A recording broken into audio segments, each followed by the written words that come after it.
Go ahead. All right. So last time, after having left the Sighing Spire with this air token in tow, you began to make your way to the ambush site of where the delegates got ambushed, with Tegan leading you on the way. It was about a 3-day journey, whereupon you stopped and came across a couple of things, including some pterodons who tried to hunt you down, albeit futilely. And during one night, uh, Kent, you were keeping watch while your book began to glow with an odd energy. When you opened the book, it teleported you to this strange chamber, whereupon some voice spoke, speaking in a language that you did not recognize. Was speaking to some sort of large boned creature. You only recognize one word out of the creature's language. Obark, the name of your former mentor. However, before you could really get a sense of what was going on, you came out of this malaise that the book had placed upon you, closing it. And the book now, every once in a while, seems like it glows with a maligned red energy, red and black. Upon traveling some more distance, you came across the Knights of Samular, a group of knights devoted to Tyr, the god of justice, who kind of helped defend the area, and they owe their name to a former hero by the name of Samular, who helped to protect the area and had fought in the Second War.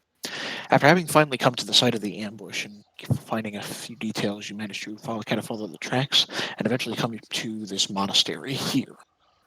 The monks within seemed not all too willing to bring you in as guests. They really didn't seem like they wanted to bring anybody who wasn't already a monk with the monastery in. You snuck in through the back of some sort of stone garden, poorly kept, and were assaulted by a couple of gargoyles, which you managed to defeat quite handily.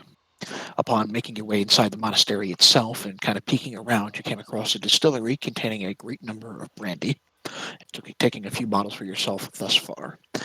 You found a training room, some stairs leading down into what appeared to be a second level, as well as a lich who seemed to keep to his own quarters.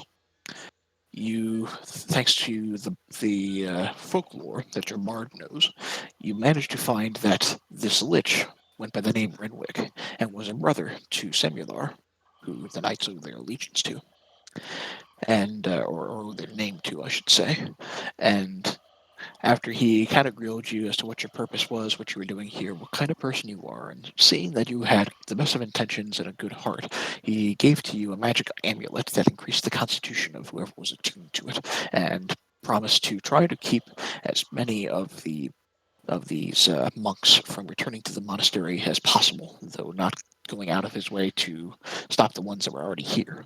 While poking around, you did manage to finally come across who you believe to be the leader of these monks, a woman, and flanking behind her was this large elemental earth myrmidon. While fighting, you came across a couple of guards who came in front of them, another monk in robes. However, this particular monk also had a particularly large dick, much like your own monk. The two sword fought, as well as fighting the myrmidon and this leader lady. And after this battle ensued, you emerged victorious.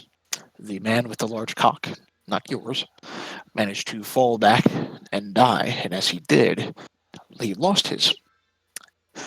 He lost his manhood, while your own monk's manhood seemed like it regained to its normal length. And that's where we ended last time. So, what do you want to do?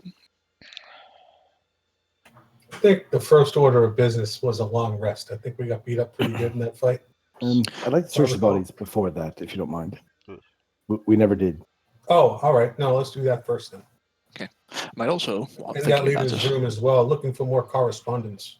right. I might also add for your benefit. After that last fight, you now have this earth tablet that's supposed to, this earthen tablet that's supposed to be part of a set of 4 tablets that forms a key into some sort of underground temple. You don't yet know where and how the other 2 might be acquired. But searching the bodies in here, I'd like you to go ahead and searching the room. I'd like those of you to make perception checks and tell me what it is you're searching. Again, specifically correspondence from, a contemporary for this group to our Arisi. You know what I mean? Mm-hmm. Someone who might be directing their Right. actions. Right. I'm going to search the room. and then the leader / Tweedledum's body there. The two in this room. 2 crits. Great. This night's going better. All right. So, within the room itself, you find. Unfortunately, you're not able to find anything in the way of correspondence within her room itself. What you do find is a large wooden chest. It appears to be locked. However, your monk, searching through the bodies, managed to find a couple of keys. One of them fits that chest. Within the chest itself is 800 silver, 65 platinum, and 12 turquoise stones, each worth 10 gold apiece. And the stones are wrapped in a swatch of cowhide. Also within the room is a key that you think just goes to the distillery. And then on Captain No More Cock he has his own key that looks like it might belong to some sort of chest. But you don't know where that chest is. Killy, are any of the creatures in here wearing any kind of leather or anything like that? No. No? The guards are wearing some sort of earthy plate armor, and the monks are just wearing monks' robes. Okay. What I'd like to do is hand the money over to Will and look at the cowhide bag or wrapping that the gold was and platinum was in. Mm-hmm. It would have been the turquoise gems or in the cowhide. The turquoise gem, sorry. Is it special in any way? Not at first glance. I'll let you make an Arcana check if you really want to detect if there's any magical nature to it. How about I hand it over to the mage and make him do something useful? Sure thing. That would count as leather. You want me to roll Arcana? If you want to see if there's any arcane anything to it. Sure. God damn it. Tegan, do you still have guidance as a cantrip? I do. Cast that on me before I roll Arcana? Gladly. Okay. Well, let me roll the d4 first. All right. Just in case. Okay. All right. Go ahead and make your Arcana check. Yep. Okay. There's a small arcane enchantment on the cowhide, actually.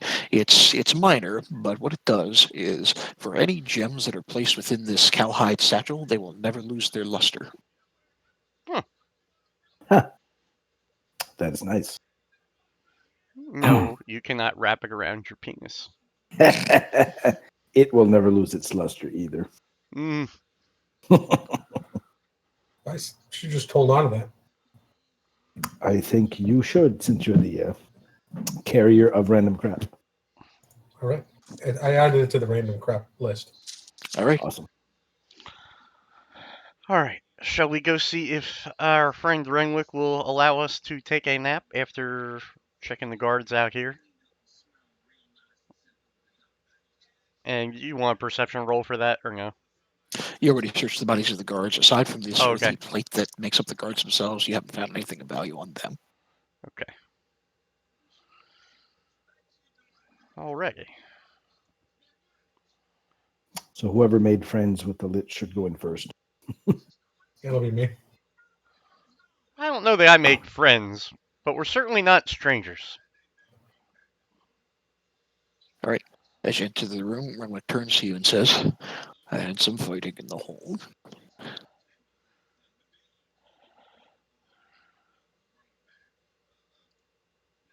Pant, you're mute.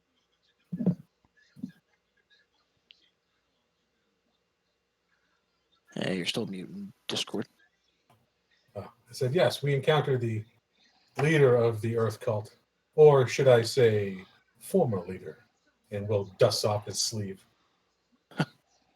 He would raise an eyebrow in your direction if he had any eyebrows anymore. But he said, I'll quickly add, would that he gave us quarter. he says, I can provide a bit of respite, though I can't agree that the accommodations be especially comfortable. All we would ask is some space to rest ourselves, and we'll be careful not to disturb you. He directs you to the southern door, where he says, "There's an old bedroom down there. It used to be mine when I still lived. I'm afraid I have little need for sleep these days." I thank you. And will go to the door and open it.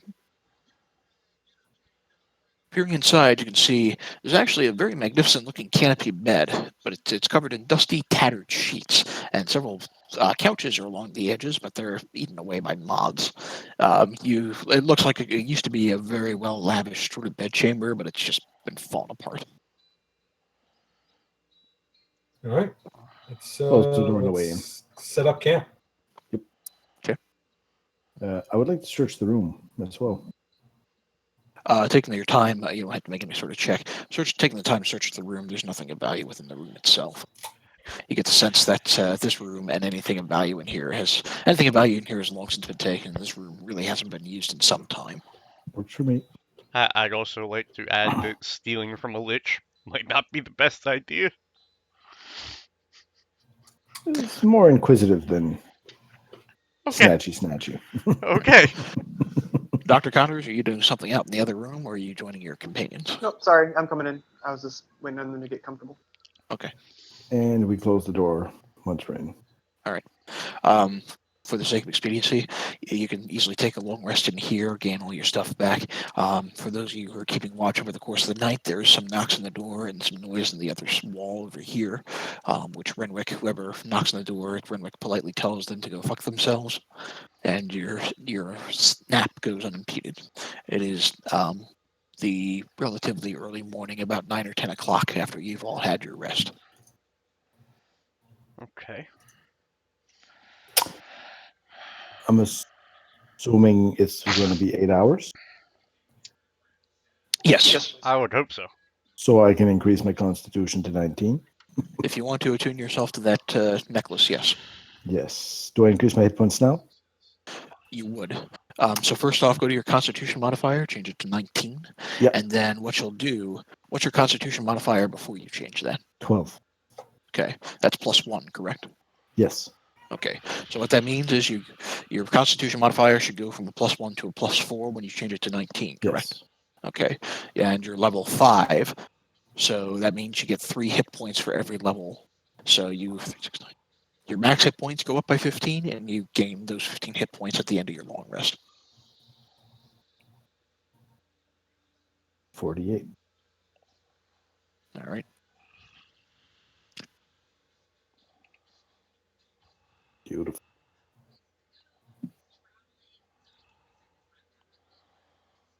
All right. You're well rested. All right. So, game playing, fellas. I know we came here and we've mostly got what we've been looking for, but I feel that we should thoroughly explore this place before we leave. I don't know if that's what your plans are. I say we clean this fucking thing out. Yeah, I agree. Let's do it. Yeah, Will concurs. If nothing else, I don't want to leave them at any kind of strength that they could mount a retaliatory strike against some innocent people here in the village, in the valley. I agree. All right. So off we go. All right. As you begin to exit, Renwick will actually turn in your direction and stop from his studies, and he says, "Mr. Beethoven, a moment. You had once offered your help to me after I provided you with the necklace. Yes? I would ask," and he hesitates for a moment, as if knowing the impossibility of what he's about to ask, and he says, "Tell me, have you come across the Knights of Samulon while traveling within the Sunbur Hills?" Yes, we have, actually. They're out in force patrolling, since these groups have been raiding the caravans and travelers on the roads. They're attempting to keep order.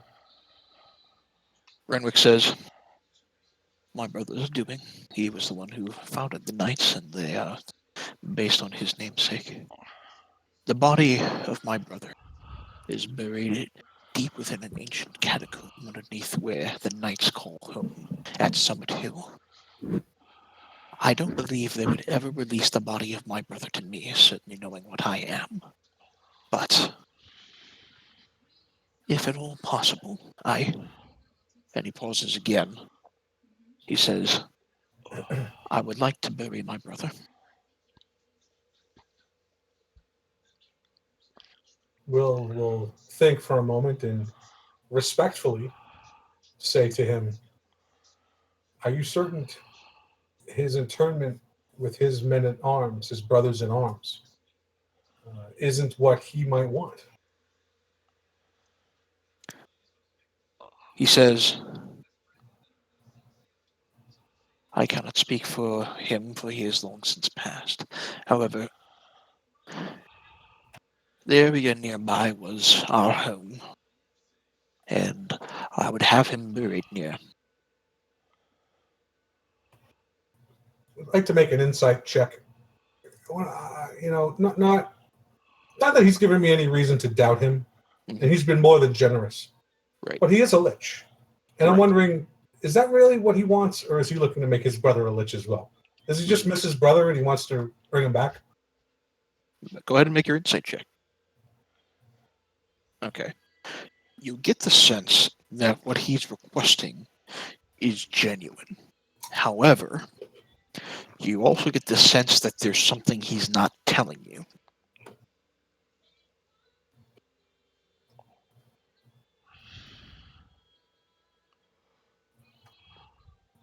All right. Will nod and say, I would be willing to aid you in this. You've been more than generous to our needs.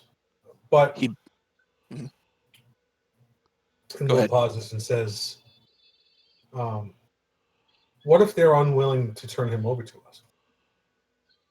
He says, I would not be surprised, but I would only ask that you try. There is no way they would certainly release to me, certainly not as I am now. If another could go on my behalf, Is I anyone believe there aware might be a that possibility. would they be aware of your present state? If I said that we come representing the family, I do not know. I think they would hesitate at giving a man's body over to strangers. Do you have a token or something I can show to prove that we represent the family in this matter? Something that would convince them that we're working on the family's behalf. He takes from his finger a signet ring that bears the mark of their brotherhood and says, show this ring to them. Although I can't say with any certainty whether it will either help or hurt you. Will take it and say, I will make the attempt. That is all I ask. Mind you, our business takes us all over the valley. I can't say for any certainty when we may get to do this. If I can hasten it, I will. But you seem to have plenty of time on your hands, he says almost as a joke. He smiles and acknowledges, well, that much is certainly evident. Very well then. Then we have an accord. And Thank Will you. nod and make his exit. All right. Okay. Because if I said no, he'd just put a geese on me. It's possible. Yeah. Oh.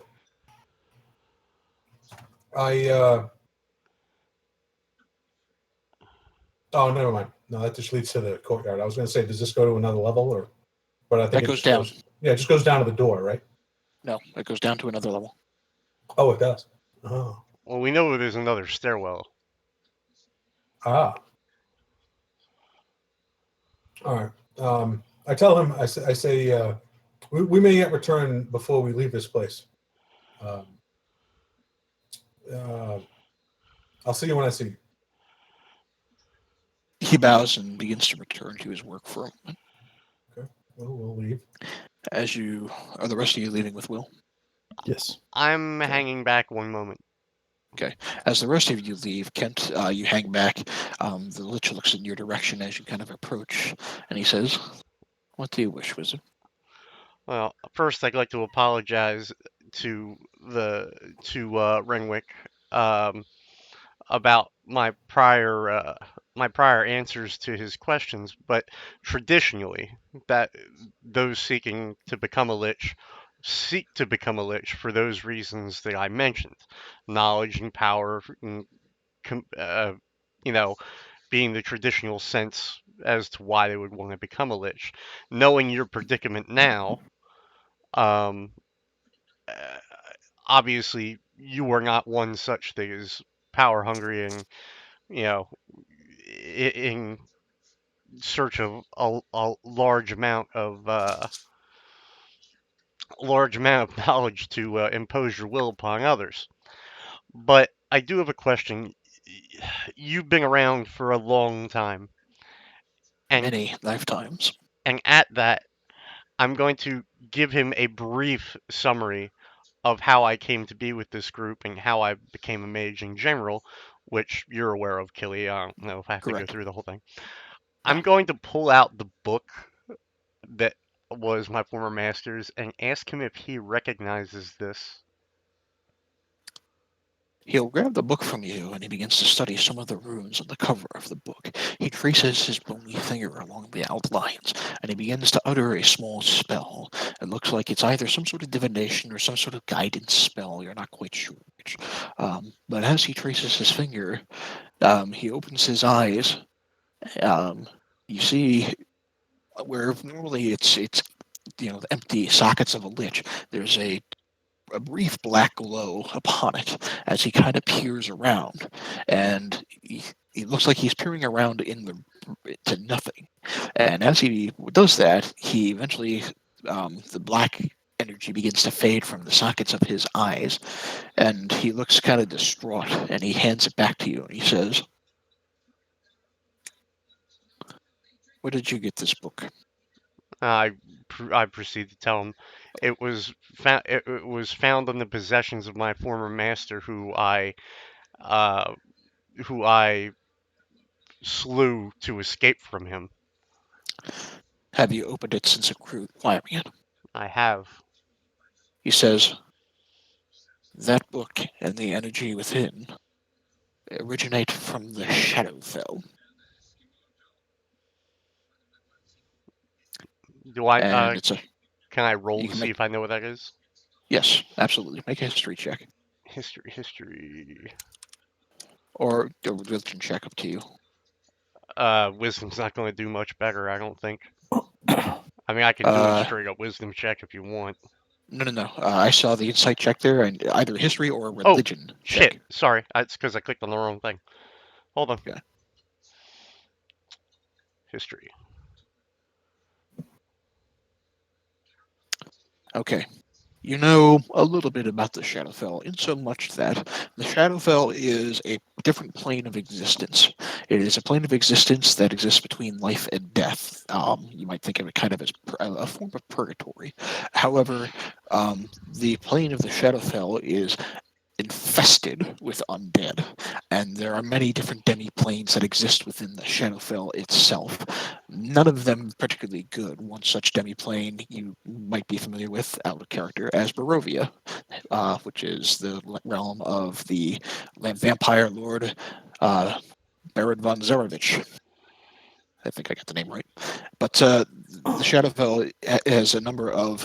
It's infested with undead. It is the realm of the Raven Queen, and is generally a place of dread. Those who inhabit the Shadowfell for even a relatively short period of time of a couple of months often find themselves rapidly losing hope that they will ever escape, and will succumb to the terror of the plane itself, even becoming non-existent, just ghosts or shadows that exist within the plane itself.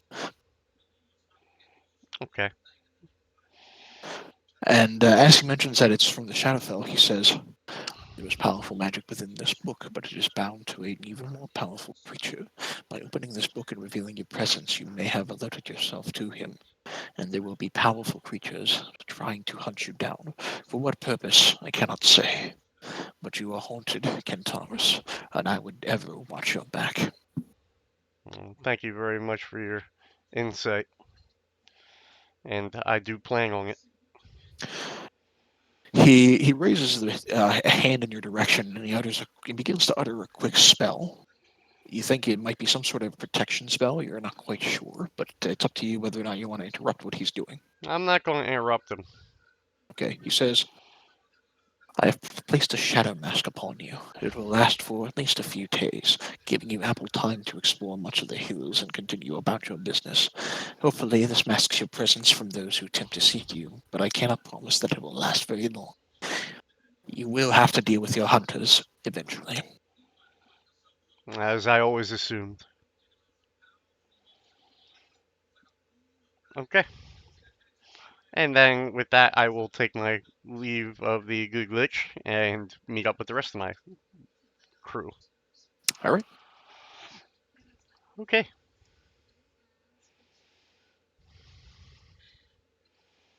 Gentlemen? Let's start the apocalypse. Up All or right. down? Will says we have 2 points of entry, or 3 actually, 3 places we can go. We can start here.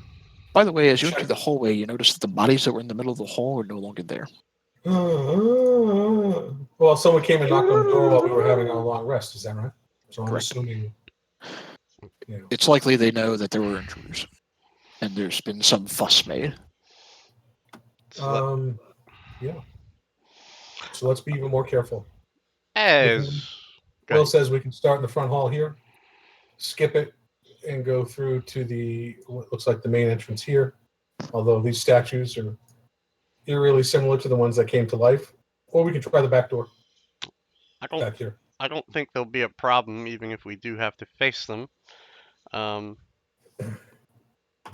am going to cast Major Armor on myself now, though. I wish you hadn't said that. It's like a jinx. All right, Major Armor is on. All right. Well, let's. We'll suggest we try the back door. Will, it's up to you. All right. I'm Yeah, always check down it. for the back door. Is this door closed, Kelly? Yes. I want to open it and look in. All right.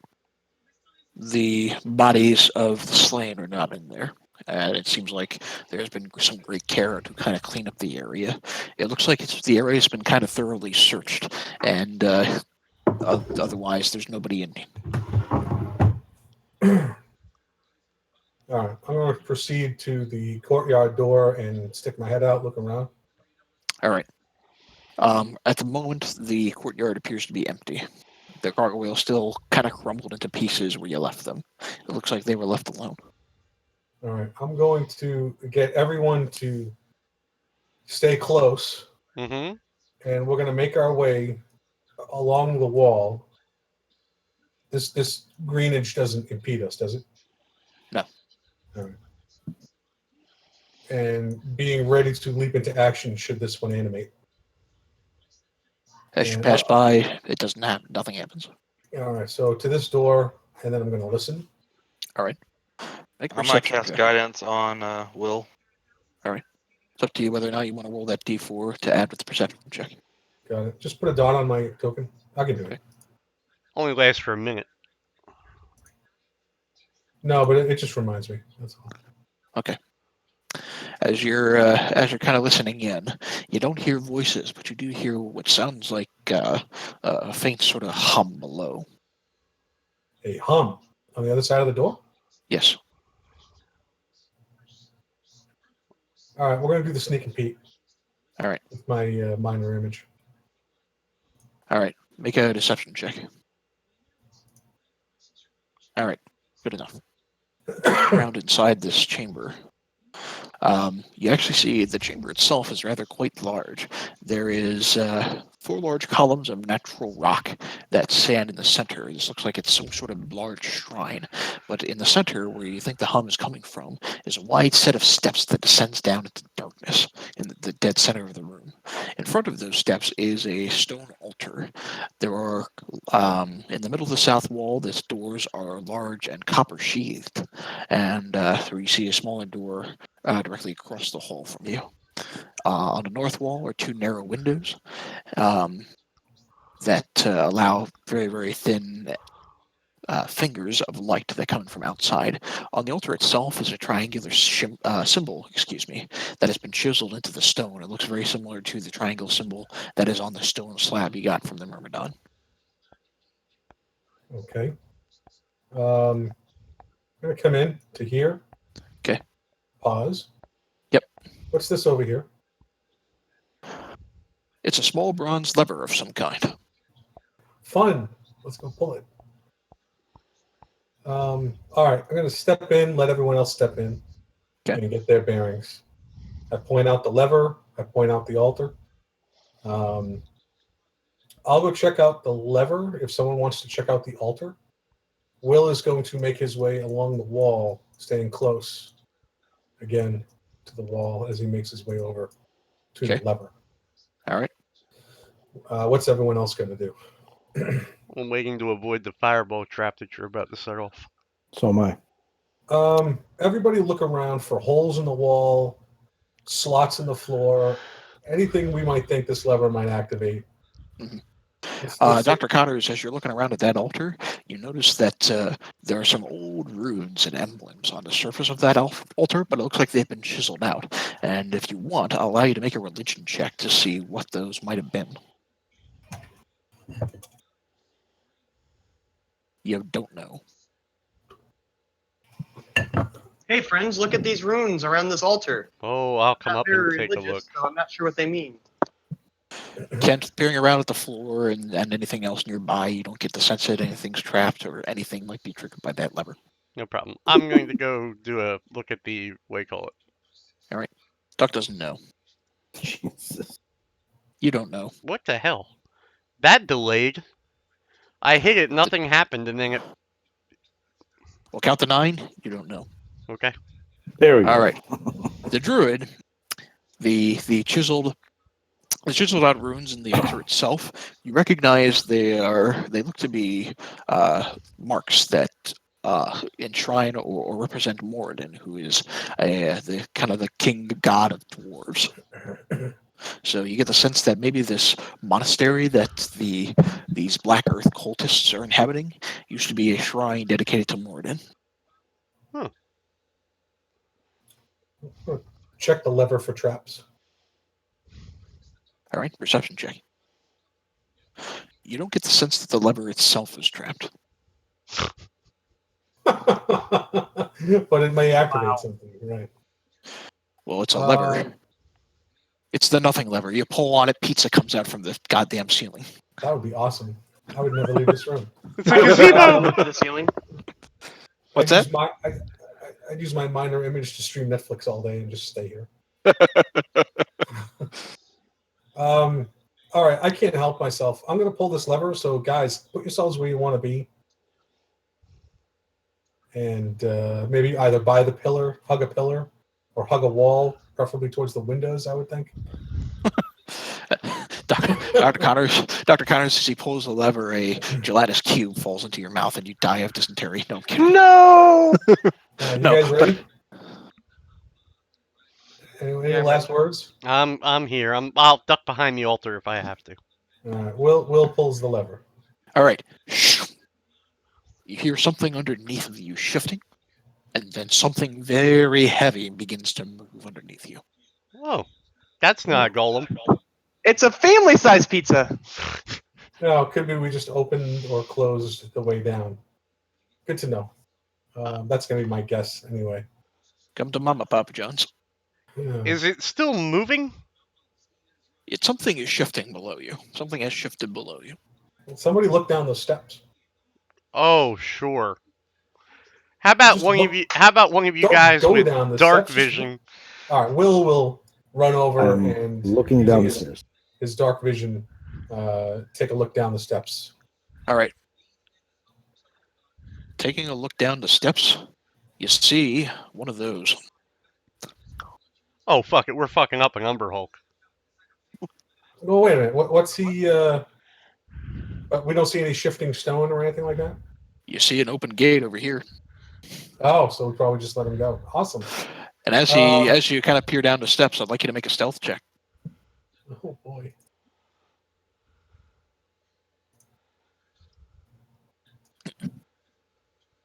La la la. I'm not peering down the steps. So good. I hope the snake made his. Initiative. Initiative is. What the fuck? There's two.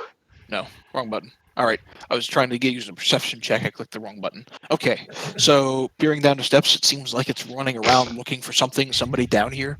It just doesn't notice you.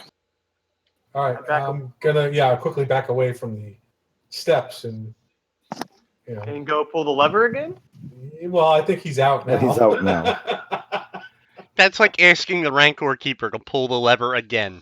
So how about we Can't go around, look somewhere else, and we'll come back after. It's like, what's the difference between a pregnant lady and a light bulb? You can unscrew a light bulb. You can't unscrew the released Umber Hulk. To be fair, gentlemen, I don't know if coming back into the room later is necessarily a great idea, especially because, if it gets the drop on us as we're walking through the door, that may not exactly be the ideal way to go. Well, set yourselves up, and then we'll lure it up the steps. Get set up. All right.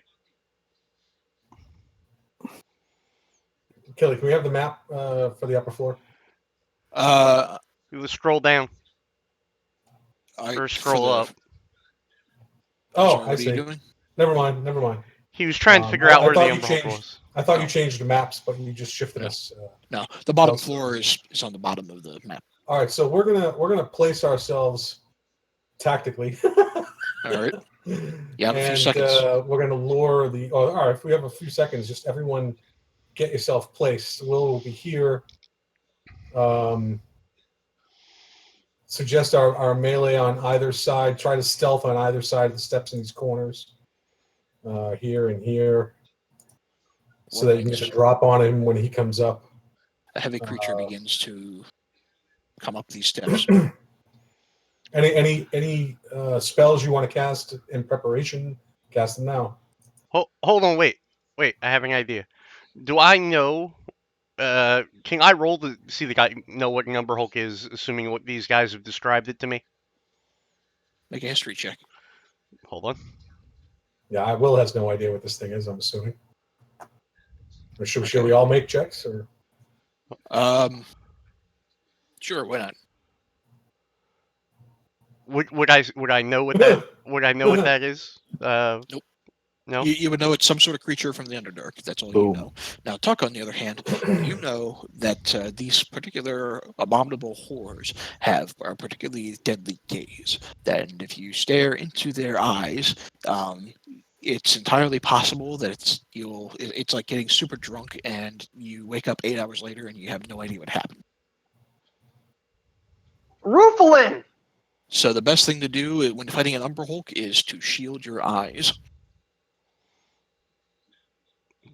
Or to otherwise not look at it. Well then. You relay this information very quickly. I will relay this information very quickly to everybody. Creature begins to come up the steps, looking around at all of you. You, I assume, take the moment to shield your eyes as it begins to kind of look around, and it's just kind of in this rage as it kind of moves around. I'd like everybody to go ahead and roll initiative. Okay, I am hiding behind the altar, by the way. If you're hiding, go ahead and make a stealth check on top of that initiative. Sure thing. I forgot to click Hold on on. myself. I rolled a 20. You always forget to click on yourself. Fuck. I was on the measuring thing. And you need a stealth check on top of that? Yes, if you're going to try to hide. Oh. Well, 15 initiative and a stealth. I hadn't clicked on myself when I rolled that initiative, so you're going to have to. All right. Put it in there. You got, I see a 27 stealth on you. And Above that is my initiative. I actually All right. critted on the initiative. 24. Okay. I got 22. All right. So the both of you, all of those of you who have made stealth checks have successfully hit. Yeah. All right. So the snake is up first. Hiss.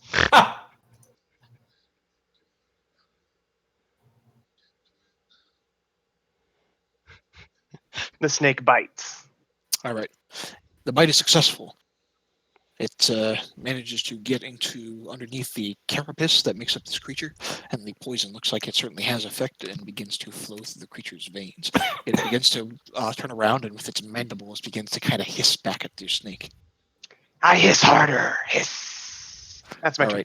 right. As he stares at the snake, I need you to go ahead and make a charisma saving throw. I specifically said I stare only at its knee. That is in chat. But yeah, I'll make a Christmas saving throw. Hold on. It turned around and looked at you as you bit it. Hiss. Well, wait, did it Alright, look you're at good. him or did it look at Kurt or the No, it looked at the snake? snake. It looked at the snake. Okay. Yeah, at the Alright. snake. Snake's okay. 16. All right. Will, you successfully hid. You see this large creature tumbling up. Whoa, what the fuck? Oh. I'm going Phantasmal force. to weave an illusion into his mind. All right. The illusion is a cloud of stinging insects that fly in the window and attack his eyes. I want to try to get him to cover his eyes. Good idea. All right. So, Killy's like, that Yeah. was amazing. in saving throw. Not particularly smart. So, And if he covers his eyes, I think he's at disadvantage on attacks. yes. So, I'm just trying to remember if each round of your turn, Phantasm can deal 1d6 psychic. All right. So go ahead and roll your 1d6 psychic damage. Okay. Oh, All right. So he begins to reel back as the phantasm happens, and you see him take his large mandibles and begins to kind of claw or kind of move around with his eyes. Not really claw at them, but he's covering his own eyes, and for all intents and purposes, he's considered blinded for the time being. yes, and I will simply stay in stealth and maintain the illusion. All right. All right. Tuck, you're up next.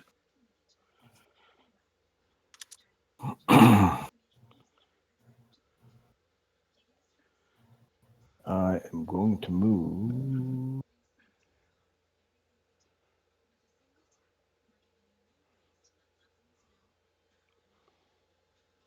Are you I'm going to hopscotching? move over here.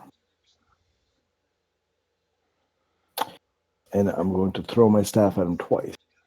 Okay. All your attacks will have an advantage because he's blinded.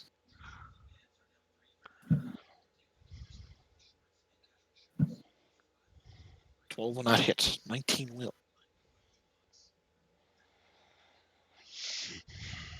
All right. I know this has Um, probably been asked before, but what are the two damage numbers? The two damage One-handed numbers. and two-handed. Right. Oh, it's thank his you very versatile much. weapon. When Left is I'm one-handed. yeah. Well, left is one-handed. Yeah. Right is two-handed. Since he's throwing it, we count it as a spear, which is one-handed. Right. But when I hit him, it's two-handed. When you hit him melee, it's two-handed. So All right. I ducked behind this pillar for now. Kent, you're up next.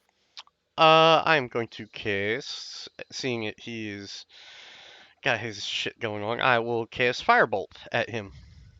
All right. Attack roll has advantage. So Oh. go ahead and just roll that again. Yep. All right, 23 connects. You managed to hit a weak point as he's kind of moving around, trying to get away at these flies or insects or whatever that are moving away at his eyes. All right, I'm just gonna duck back down behind the counter. Or All right. Okay. Dr. Connors. I'll put Hunter's Mark on him. All right. And then He's I'm going to marked. attack with my bow. Go for it. with the extra damage. Oh, Ooh. Nice. I hey, whisper in crits. deep speech, your end is nigh. All right. Did you expend a cold slot there? Yeah. So I change it now after I expend it. It'll say 9 for next time. Okay. So 8 piercing and 6 cold. Yes, please. And go ahead and roll your hunter's mark damage too. Oh, thank you. There you go. All right. Your first shot manages to pierce into a weak spot within this chitinous creature's hide. It reels back, beginning to kind of open its eyes up towards the sky and hisses in pain and fury. Yes. I'm done. Okay. I might remind you that your snake can use its reaction as Oh, coordinated damn, I attack. Like always a bite. forget. Thank you. There we go. Nice. Jesus. It hits, and the poison begins to sink. This creature is looking kind of pretty badly injured at this point.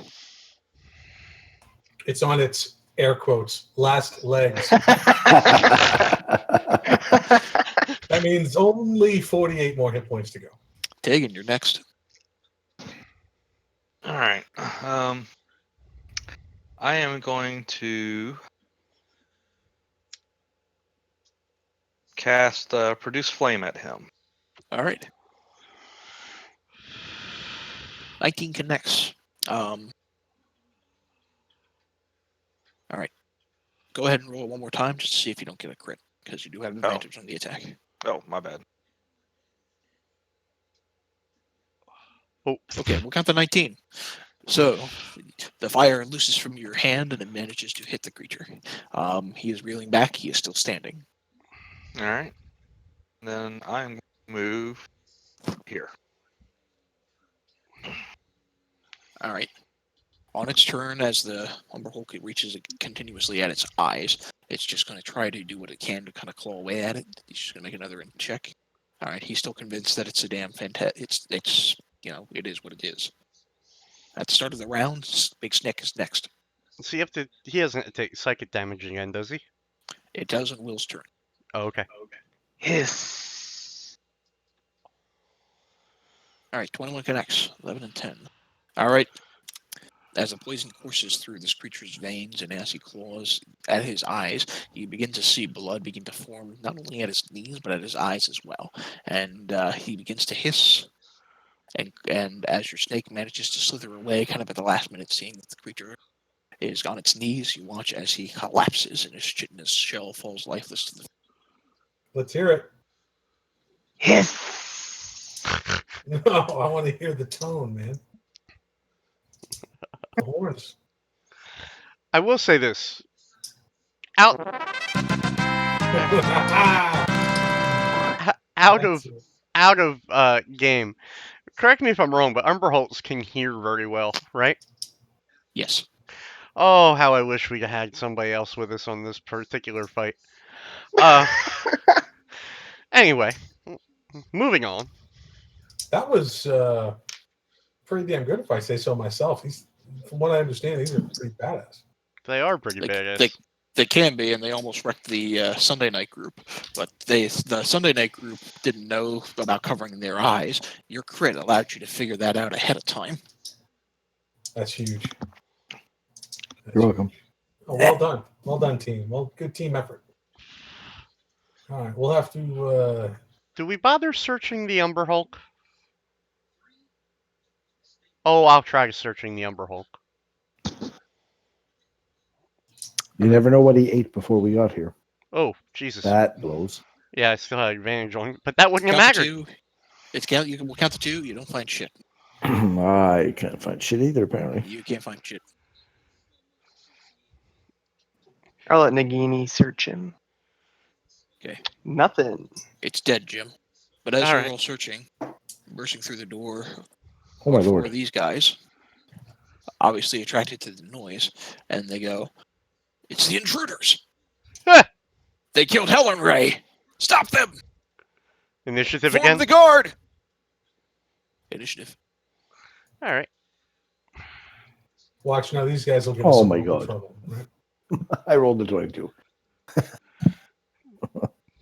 without clicking on your character again. Without clicking myself. What the fuck? I thought I was going to be the bad one when it came to all that. I mean, don't get me wrong. I roll insight for history all the fucking time, but All right. Will, you're first. Turn will go. Will turn towards them and go. Ah, gentlemen, welcome. Hold that thought. I'll cast that. Pattern appears for a moment and vanishes. They must make a wisdom saving throw. All right. 30-foot cube, and I can put it, somewhere up here so that. Oh yeah, we'll say it hits them without hitting all your friends. Yeah. All right. So This- 1 fail, 2 fail. That one succeeds. What's your That's DC? 15. All right. So 3 of them. We'll say that one, and that one are hypnotically charmed by you. And then will go. Yes. Now, if you'll excuse me, I have a thing. All right. correct me if I'm As a wrong. minor reaction, he will go, What are you doing? What? And he looks kind of panicked because all of his friends just became rigid as stone and are not moving. All right. Duck, you're next. He's behind his friends, isn't he? Yep. Can I see him if I move here? Easily. I will move there, and I will throw my staff at him twice. All right. What? Twice. All right. 6 and 10. All right. Both of those will hit, and he reels back, taking both of them. However, he is still standing, however, but he looks like he's already very badly injured. Dr. Connors? Since I can hold concentration on the hunter's mark for up to an hour, I'll just move it over to him. Absolutely. And also, since he has not been able to move yet, I get advantage on this attack since I attack on my first turn before him. Yep. I'm not going to expend a spell slot. Charge for it though. Okay. There we go. Okay, I'm not seeing I the roll imagine on the my screen. 24 hits. I'm not seeing the roll on my screen. Oh, I'll just wait till it comes through then. Are you guys seeing the roll on your screen? There Oh, it goes. Okay. Yeah, there's Alright, a little bit of so- lag. All right. So yes, the 24 hits, and it's enough that your arrow catches the back of this guy as it looks like he's getting ready to kind of turn tail and flee through the way he came, but he just goes flat dead on the floor. Awesome. Nice. And I guess I'll move to get a better vantage. 1 sec. I want to see how far I can move. Okay. Yeah, behind this pillar is fine. Your snake would be next. Now, I might remind you that the 3 remaining monks are rigid and are in the throes of Will's spell here. How does charmed work? They just can't move, and if I hit them, it goes away. Yep. They're For the incapacitated. sake of the spell, they're hypnotized, which they're completely incapacitated and they have a speed of 0. They can't move and they can't do anything.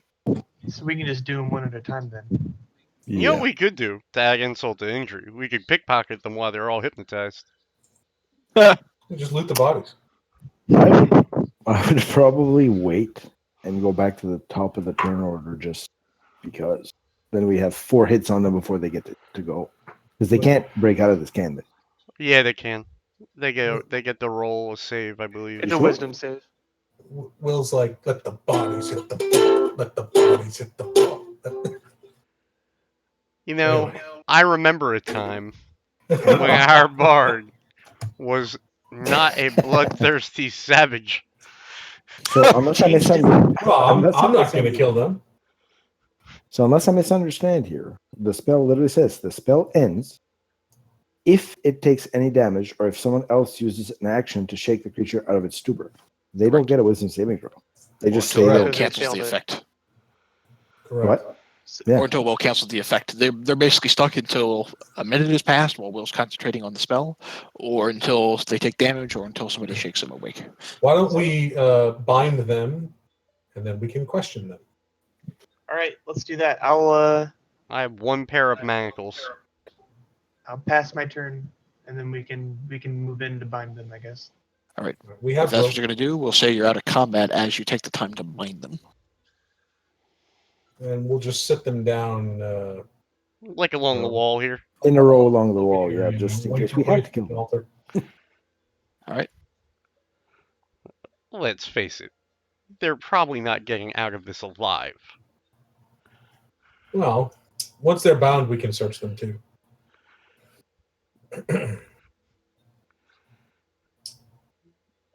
Definitely disarm them. Okay. Um, They They're they were carrying. Excuse me. They're not actually carrying any weapons. Yeah, they're monks. They have no weapons. their body is their weapon. Yes. Okay, so they're bound, and once they're bound and seated and searched and, well, disarmed, there's nothing to disarm, we'll release them from the spell. Searching the bodies themselves, you don't find anything of interest. They seem, to be kind of a life of little, etc. But they are bound. Do you gag them at all? I would gag Probably two. not a bad idea, yeah. Yeah, I would gag two and question one, I would say. Yeah, gag the bottom two and question the one near the door. Check their prison wallets. You can do that part. Oh, man. I never even heard that term until now. That's just weird. It's more than weird. Well, if you've seen Deadpool 2 or are about to. All right, fair enough. I gotta get out more Me too. so I can understand references at my D&D game. All right. So we need to interrogate these good folks. Will can handle it as the party charisma, if you like. I like that. There's the party charisma. The face of the party.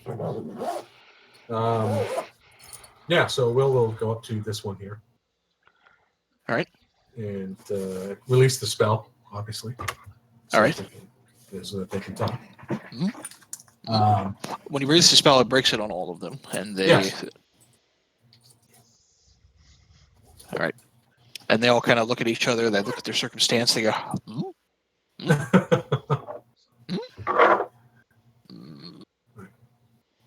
Will asks the one nearest him, how many more of you are there here? He's still And what's- gagged. No, the one nearest me we didn't get. Oh, okay. And I want to know how many more are there here and down below. He spits at you. Oh, that's not nice. He kind of leans. Will leans closer, hand on his rapier. Mhm. It says, that's hardly the way to treat someone who went out of their way not to just kill you. We could have slit their throats. And he turns to Tuck and says, we could have slit their throats, right? And I As- nod. Yeah. As you lean in, he attempts to knee you in the nuts. Well, he's bound. Yes, which is why he has disadvantage on the roll. You easily dodge as he begins to kind of shift. He's a monk, so he has great control over his body, but he's not able to move that much. I'm going to take my rapier and draw it and put the point on his, right above his clavicle. All right, that catches his attention.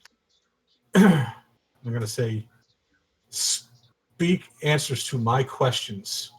This is your last opportunity. Yes. You see that? And he gestures towards the Umber Hulk. And he goes, I'd feed you to him, but he's obviously dead. You know why? Because we killed him. Wait. Hold on, wait. I have something that may help with this. Well, I'm hoping an intimidation roll gets me some mileage here. Kent, what you got in mind?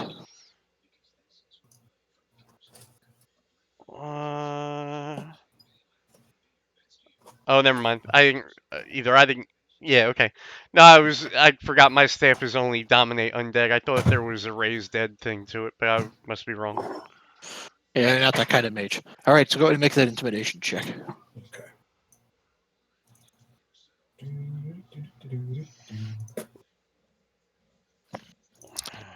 He'll look back at you and he'll say, "What do you want to know?" Will just kind of shakes his head and say, "How many more of you are there here, both on this floor and down below?" After what I assume was your attack on Helenray last night, most of the remaining guard are either tending to their normal duties or have retreated to the temple. Ah, the temple would be below. That is one way in, yes. What's the other way in? He says, the only way I know of inside the temple is below. At least the only one that matters. There's no way you'll be able to get in, of course. Of course. It's impossible, like defeating an Umber Hulk. What this cult, this Black Earth cult, what's your goal here? What are you looking to achieve with attacking caravans on the road? And where are the prisoners you took? At the mention of prisoners, he tightens his lips, and he says nothing. I'm going to walk next to Will here and say, well, we have two more who might be a little more vocal. And I want to do an intimidation check to see if he gets my point. Go for it. Trying to find it.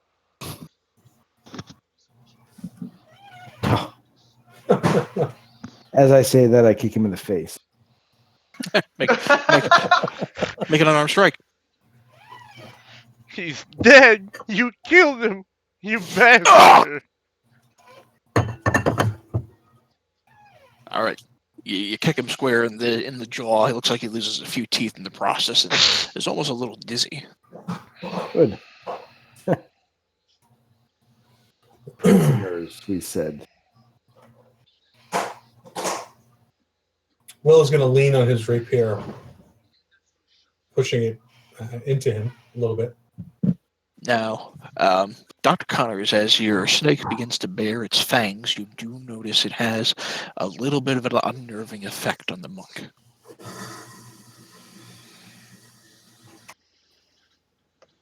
Good. So he's more likely and pliable to help us. Make an insight check real quick for me, Dr. Connors. Okay. We'll count to 12. Right. Well, yes. But judging by that reaction, you've seen this reaction, especially to yourself, and a couple of your pets dozens of times before. You think this man might be afraid of snakes. Snake man to the rescue. I'll get in his face. I'll be like, tell my bard friend what he needs to know, or else you won't last long enough to figure out what we ask your other friends. All right, as you lean in with your snake kind of resting on your shoulder, wrapping around yourself, he goes, Fine. Just keep that thing away from me. The prisoners, where are they? He says, with the other monks going, he says, the prisoners have been taken below. Some of them work in the mines and are kept in the prisons below. Others, those of your missing delegation, have been taken into the temple where you cannot reach them. No, we'll see about that, says Will. All right, I'm done with this guy.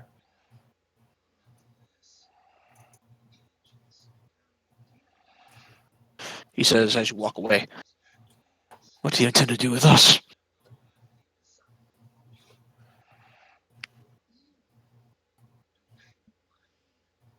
Will walk back and go, That's a good question.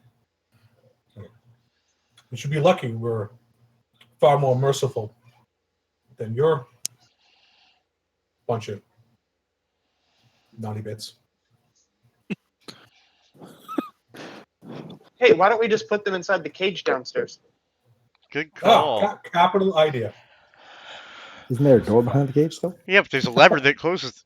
Oh, good question. That's a good point. Yeah, what do you think's there? Umber Hulk droppings? Come on. We can go check We it can out. check it out. We can check it out. Let's do that.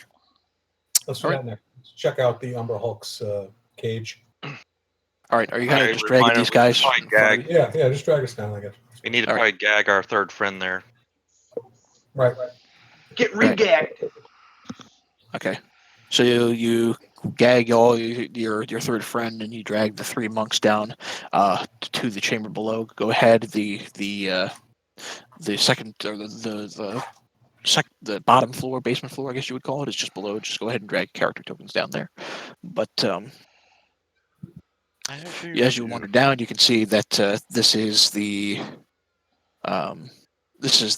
cage in which this creature was kept, and the doors themselves, for the time being, are open. The floor of this chamber has loose red earth, as you can see. There's a column of natural stone in the middle of the room. The iron bars over here look to be very sturdy, and the cage door is actually a sliding cage door, which has been slid open because of the lever, you think. The sliding door itself, is actually made out of iron plate, and it looks to be just as sturdy as the bars that make up this portion of the chamber. Dr. Connors, that door over there looks like it's iron plated and locked. Did we search these guys to make sure they don't have a key on them? We did. Perfect. They, All right. they don't have any sort of key on them. And I can't open this. Is that what you're saying? I don't. Actually, let me just double check that to be sure. We have someone who can use these tools. Yep. Uh, Do you Well, want if me we unlock it, to it, unlock it might stay unlocked, and that's probably not good if we're going to keep them in here. yes, it's locked. All right, sweet.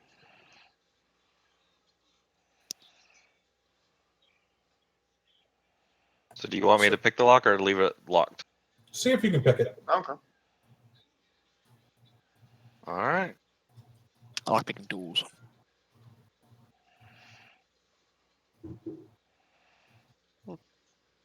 Easily. You pick the door and can open it easily if you wish.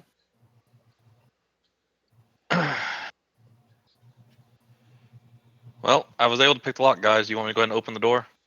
Yeah, let's see. Do it. All right. I open the door. Peering around, you can see what appears to be some sort of cave tunnel.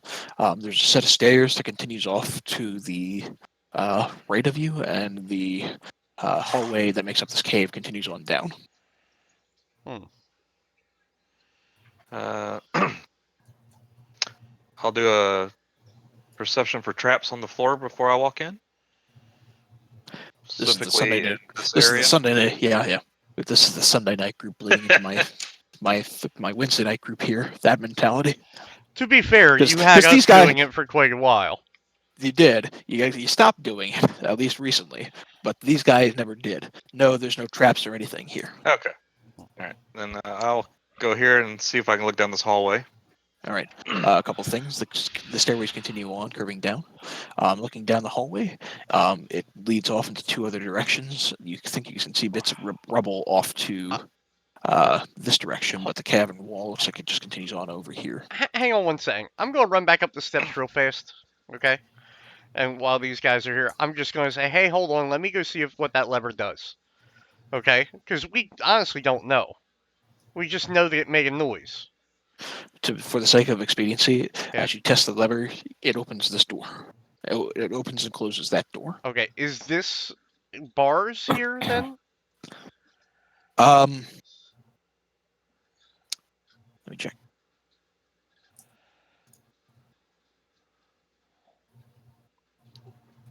I would gather they're Yes, bars. yes. They are. It is a gate of iron bars. It has been secured with a chain and a padlock. So I'll And- let our guys know that there's a chain padlock and ask, didn't we have another key? You did. Let's try the key. You got to. All right. After fidgeting with the keys, the key got off of the leader monk gal. It seems like it opens the padlock, allowing you to continue down that direction if you wish. I would Okay. not go that way first. I would go down, I think, first. But do you guys?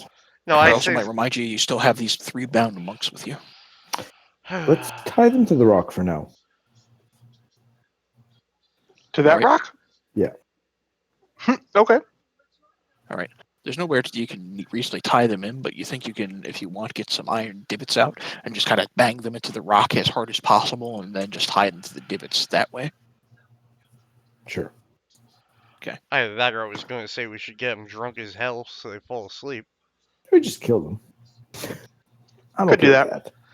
Well, I am neutral good. Hey, go check out that hallway real quick. All right.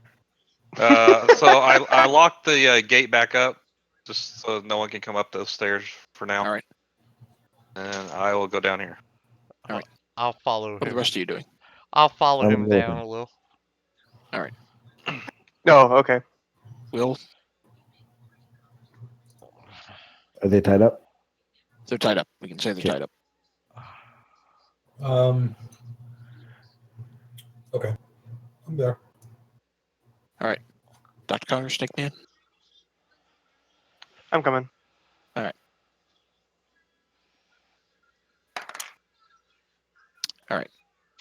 Peering around in here, you can see there's a cave in. Looks like there's been some active mining immediately off to what'll be your right as you peer down. You can see there's multiple ends that make up this mine. There's just a large series of maze-like caverns that kind of moves on into this chamber. Am I the only one Mhm. wondering how the fuck they got that Umber Hulk in there to begin with? Yes. Okay. Sneak and peek?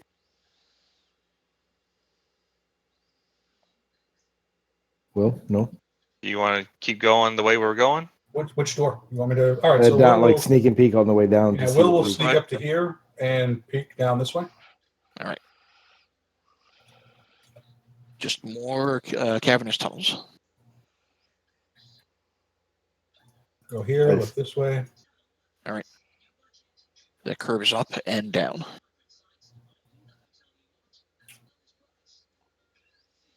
Here, looking this way. That continues on to the west.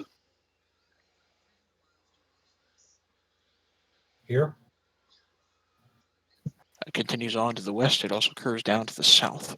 There's another set of cavernous maze-like caverns that continue on in this area. Let's see if I can see this over here. All right. Peering around, this leads into what looks to be just an empty spot of mining. And as you're kind of exploring these mines, just go ahead and make an insight check against the mines, I guess. Nah, that's a stupid idea. Make a survival check, let's say. Okay. Those of you with a 15 or higher recognize the mining in this place seems haphazardous. It seems like it's not making a lot of sense. It'd be one thing if they were trying to search for any sort of precious gems, but it doesn't seem like they are. And the tunnels just seem like they go nowhere. I'm gonna peek my head around this corner. All right. Kent, as you look down in this direction, something does catch your eye. You can see there's a cave-in, rather than just a clear dead end, that has been obstructing some sort of mine tunnel here. A heap of rubble that's at least 6 feet high, and it blocks a 10-foot long section of the passage, but it is possible to go through. And just kind of peering around, you think this may have been an exit to the mines at some point, but the exit itself looks like it's been partially collapsed. Okay. I'll tell that to the guys. Is it something that looks like we could clear away? Not without significant effort, and at that point, it's probably be easier to climb over it than trying to clear it. Could we send the snake to check the other side? Yes. All right, you get the snake to eventually kind of slither through some of the weak points. He'll come back, and you get the sense that after maybe about a quarter mile, this leads outside somewhere to a hidden spot in the hills, in the surrounding hillside. Okay. Potential exit. Yeah, let's see what's down below. Check down here. That hallway leads into a dead end. That curves around, and I'll save you the trouble. It just curves around in a circle. I'm going to check down and right here. Okay. Kelly, is there any how do I phrase this? Is there anything that looks like they could be mining for down here? Like like you said, there wouldn't be gems or anything like that, but I mean, is this a certain type of ore or anything like that? Not that you can see, and that's what puzzles you the most. It seems like it's just haphazard mining for the sake of mining. Jeez. Do the pads look they like they're have- forming any sort of rune that I would know of? No, They it all have- seems pointless. They have creatures made out of rock. Maybe they're just farming for Getting raw material. materials to make rock Wow. creatures. I'm going to look down here. I'll go up All here. right. There are two dead ends, but it also curves off to the right that direction. I'll check that too. Okay, I'll let Will check that because he's better at sneaking than I am. That tunnel continues on down to the east by quite a ways. And that one continues on down to the east as well as curving north. I don't think we should be splitting up this much. Let's go No. back to the other guys and do the top and make our way back down because it looks like it comes back down. We were skulking through this dungeon, a mighty sorry lot. Galliard the fighter had been acting like a sock. Our cleric had colitis, our torches all were wet, but we had to find some treasure soon to get us out of... Okay. There's another dead end that leads on to the north here. But, Over here. all right. Eventually, as you begin to make your way off in this direction, you do see there are two doors in the ends of the hallway here, but the hallway itself also continues Jesus Christ. further on to the east, curving up and down. At this point, I'm wondering how the above structure is still standing. Yeah, I vote for door down, but Okay. Gonna listen up that one. Perception check. All right. You hear a couple of voices on the other end that sound rough and lower pitched, and it looks like they're just kind of. You can't quite make out what it is they're saying, but there's definitely voices on the other side of the door. does the door look locked? Not that you can tell immediately by fidgeting around a little bit with the handle. I'll do the sneak and peek. Deception check. Oh, So, No. oh, we're all So- here at least. Well, before you do that, I'm gonna cast guidance on him. All right, and I'll add that to the roll. Yep. My roll. D4. Helped a little bit. All right. So, fortunately, it's, I think, let me just double check something. You're like the D4 helped.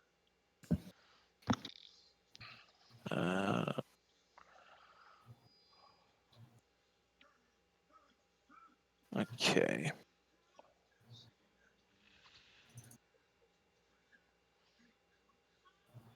You peer inside and you can see three tough-looking orcs that are kind of lounging around on a couple of beds or otherwise kind of moving about. One of them in particular to the south looks like he might be the leader of this group, but to the north of him you also see a large hulking ogre who looks, as you would expect, kind of slow and dim-witted, but as they're talking amongst themselves, they're talking amongst themselves in common, and as you catch a little bit of the conversation, it seems like they're talking about the murder of Helen Ray, who you all slew. But they're also talking about That was self-defense, eh? Then they're also talking about prisoners and what they're going to wind up doing with them. I'll tell you what we're going to wind up doing with them as soon as I fucking beat your ass for having them in the first place. Can Are I you- suggest something? Are you actually talking back to them? No. Oh. He thinks to himself. Oh, I was like, damn. Does the door open in or out? It opens in your guys' direction. If it opened in their guys' direction, they'd be pretty easy to figure out it's a deception. Fortunately, Well, no, it's the, into the mines. The minor image covers that up. Makes it look like the door stays shut. That's It makes what I mean. it might make it look like the door stays shut, but it's kind of hard to cast an illusion over the door itself. Yeah, when the door goes in, Because but it'll make it look like the the door stays shut, and then you have the actual door moving into the room itself. Ah, that's weird. So we are safe. I say we try and do a sneak attack on these bastards. Get advantage.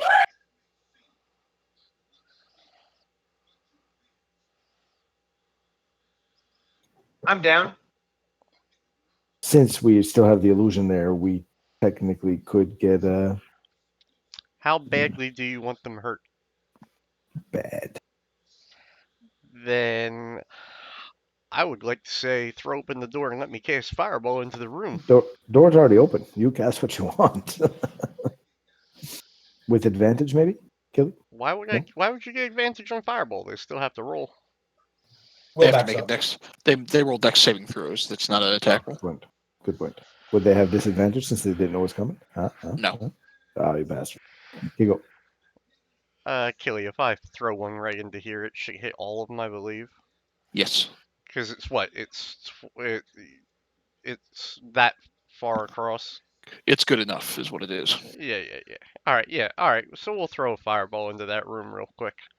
All right. I'm going to back up a bit here. Move your snake back. It shouldn't really hit you. There's still an open door. So Yeah, well. All right, hold on. Fireball. Oh, why the hell are you doing this to me?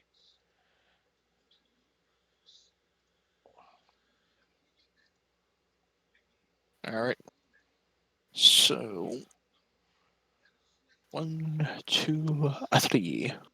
So one of them crit successes, the other 2 fail, and then the big hulking ogre will fail. Total of 32 fire damage. All right. The ogre is engulfed in fire, but still standing. And The other 2 orcs are engulfed in fire, but still standing. The final one.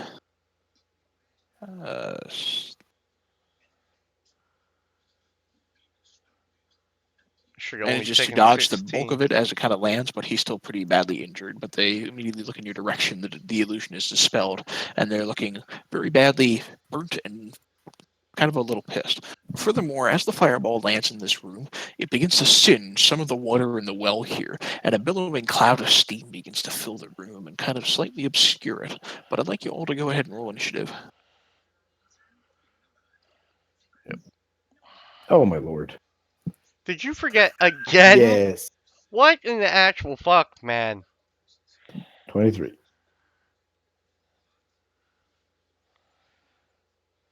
One, 2, 3, 4, 5. Do we have initiative for Snick? There we go. All right. Talk here first. Which one got half damage? The one in the far back who looks like he's the leader of the group. This one here. Yep. So, screw it. I am going to take a chance. I'm going to run. Can I avoid this guy here if I run in to the left? Or will I get an attack of opportunity?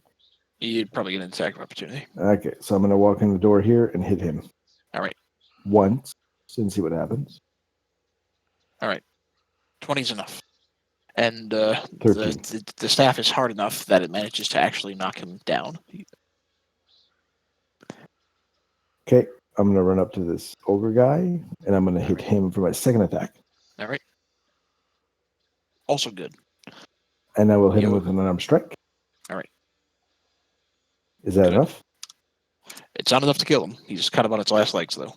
Then I will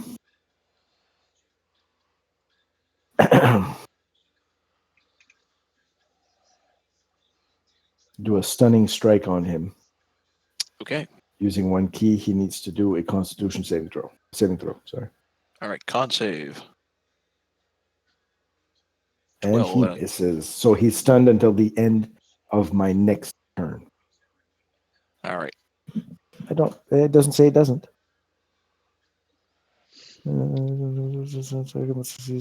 Doesn't say. Stunned creatures incapacitated can fail attack rolls with advantage.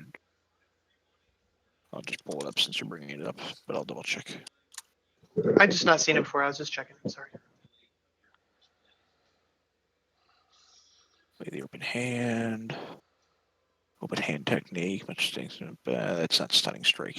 So it must be a base feature of the key. Disengage. Deflect missiles, extra attack, 5th level. When you hit another creature, no, it doesn't. Doesn't matter what size it is, you can still totally stun it. Unless they're immune to stun. Unless they're immune to stun, which the ogre is not. All right. The 2 big bastards, including the big leader, are going to go next. Wait, hang on a second. Sorry, go ahead. Just thinking. He's stunned, right? Yes. Right. So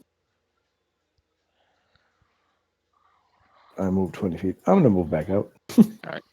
He can't hit me. Correct. So I will hide behind here. All right. This fellow's going to move 5, 10, 15, 20, 25, 30. Get up right next to you. And he is going to swing at you twice with his large. Sorry, what? Sorry, I was just gonna say that made my decision much easier on what I was gonna do on my turn. He's going to swing at Tuck twice with his great axe. Miss. Miss. Not particularly strong at it, though. And this fellow from the back is just going to take a javelin hiding behind the well, and he's just going to chuck it at, what's the range on that? 30 feet. That's not great. It's not as good as I thought it was. Yeah, that's not great. All right, on second thought, he's going to take out his own great axe. He's no bitch. He's going to move 5, 10, 15, 20, 25, 30. That was good. He's no bitch. And as a bonus action, because he's particularly aggressive, he's just going to kind of push past his friend and charge right up to Mr. Shot my fireball at me, and he's just going to swing at you twice with his great axe. I look at the bard and say, the bard threw that. He's not buying it. 7 slashing Mistake. damage coming your way. All right. 7. I got that. Oh, you got it. Dr. Connors? I got you covered. Ooh, that guy made a mistake for sure. Here's the hunter's mark. Here's the bow. When he connects, go ahead and roll your extra d6. And then I'm also Reaction. gonna hit him with my snack. Because he All right. moved within 10 feet. Oh, 13's not enough that it connects, though. damn it. Alright. I'm gonna stay Mr. back Bill. here.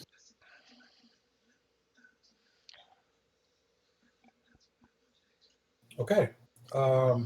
You haven't stabbed in a while. Will, yeah, I know. Will's going to draw his rapier. Mm-hmm. He's going to play Danger Zone. All right. Yeah, that's fine. And he's going to make with the stabby on the orc that's up in his face. All right. Oh wait, that's advantage. No.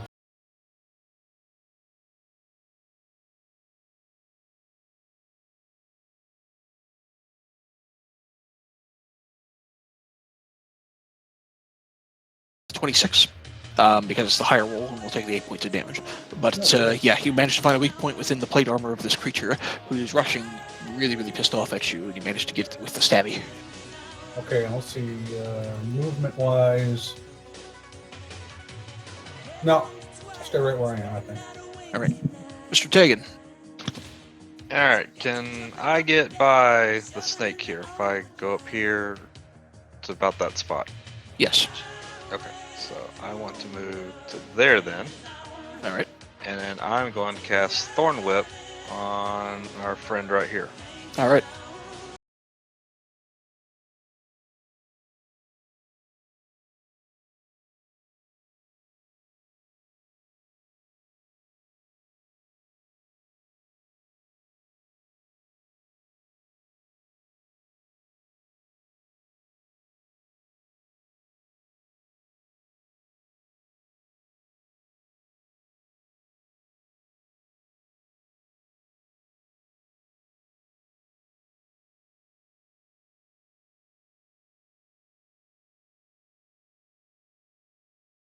Versus Umberholt's big versus orcs. Yeah, apparently so. He managed to Right. find a weak spot within the armor of this creature. All right. Yeah. I guess I'm just gonna leave it there. I'm good. All right. Kent. Burning hands. All right. Oop, shit. That's how I wanted to do. There we go.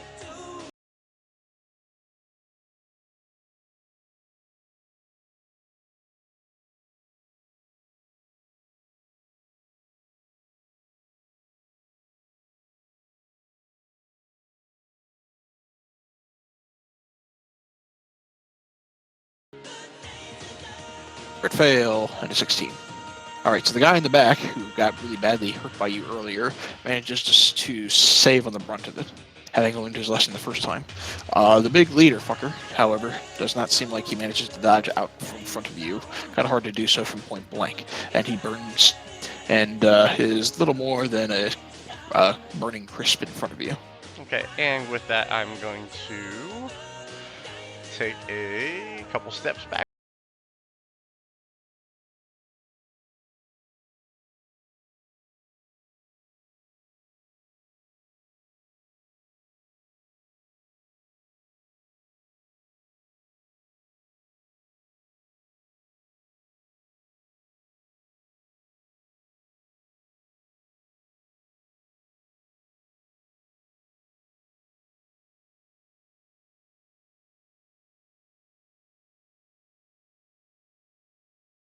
And it's all right, so you finish through with a flourish of blows using your dragon tail staff, your favorite staff. And it's enough that this large creature collapses to the floor.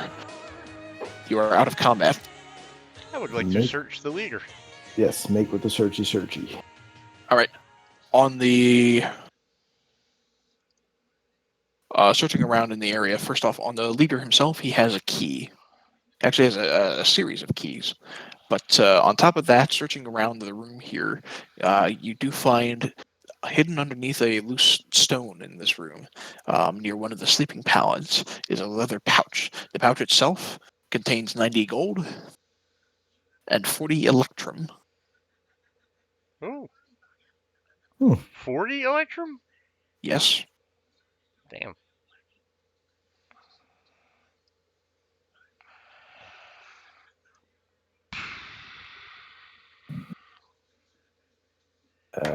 And on the ogre and the other two, nothing. Nothing, it seems. Well, I'm gonna check this door. Is it locked by chance? It is not. I will not open the door. I will wait. That's where they keep the other Umberholts. Well, if it's not locked, they're not doing a good job at it.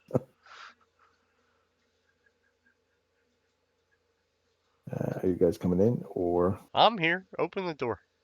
Yeah, okay. Open the door. All right. Kurt just Peering at this, shimmied through the door. there's a set of Whoops. steps that curves around leading up. It looks like that it's another way to get back up to the top of the monastery, first floor. Well, I bet you that brings us out where the other stairwell was. Yeah. I would just close the door again. Doesn't matter. All right. Down or up, boys? Up. There's another You know what? door. That's the stairwell in the hallway outside the Lich's chamber. Yeah. I would suggest down just because I think it goes back up. Because there's no other way to go. Let's go down and explore the rest of the tunnel, so make our way back to the door up top. Okay. Do we need to go back and check our three friends that are tied up to make sure they're still tied up? Nah, that could be fun later. I was going to say, I'm pretty sure I could bitch slap them into tomorrow, so it doesn't really matter. All right. Depends on if they convince the Lich to. As you get down to here, you begin to hear voices down the hallway. Wow. Will, are you peeking?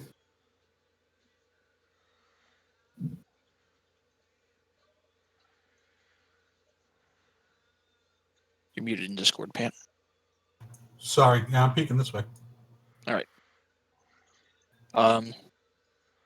What's your dark vision range? 60 feet, right? Mm-hmm. The hallway continues on. It curves up to the north and to the south. but without getting in there, you can't see anything else.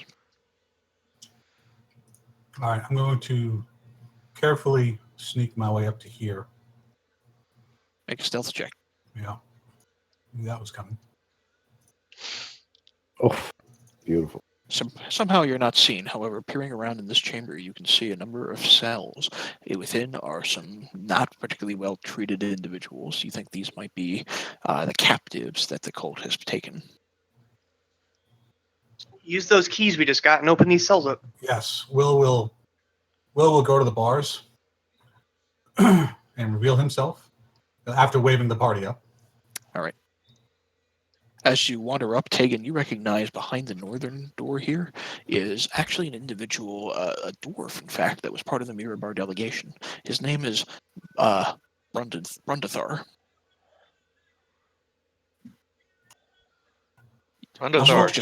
Most folks just called him Rundy. Rundy, are you there? Laddie, please get us out of here. I'm Will Ferrell. I brought Tegan. We're here to rescue you. Oh, thank the gods of heaven and earth above. And you see, as you enter in, you see more than a few of the very mistreated folks, the prisoners, begin to kind of spring to their feet, reaching their hands out around the door, saying, please, please get us out of here. Well, we'll use those keys that the orc had. I'm assuming they opened these. Yes. And as you open the pens, they profusely thank you. And Grundy will tell you, or share the following information with you. He will share that the cultists of the monastery met with across the river, the one that you guys crossed earlier, with pirates who received his books as payment. And they also took a couple of prisoners down south along the river. To the temple, I presume, Will says. Yes. And he will also share that one of the delegates, by the name of Desena Norville, another elf, have been taken captive somewhere into the temple. The other two captives, whose names are Teresiel as well as Sir Bradford, were taken to somewhere else, but he does not know where.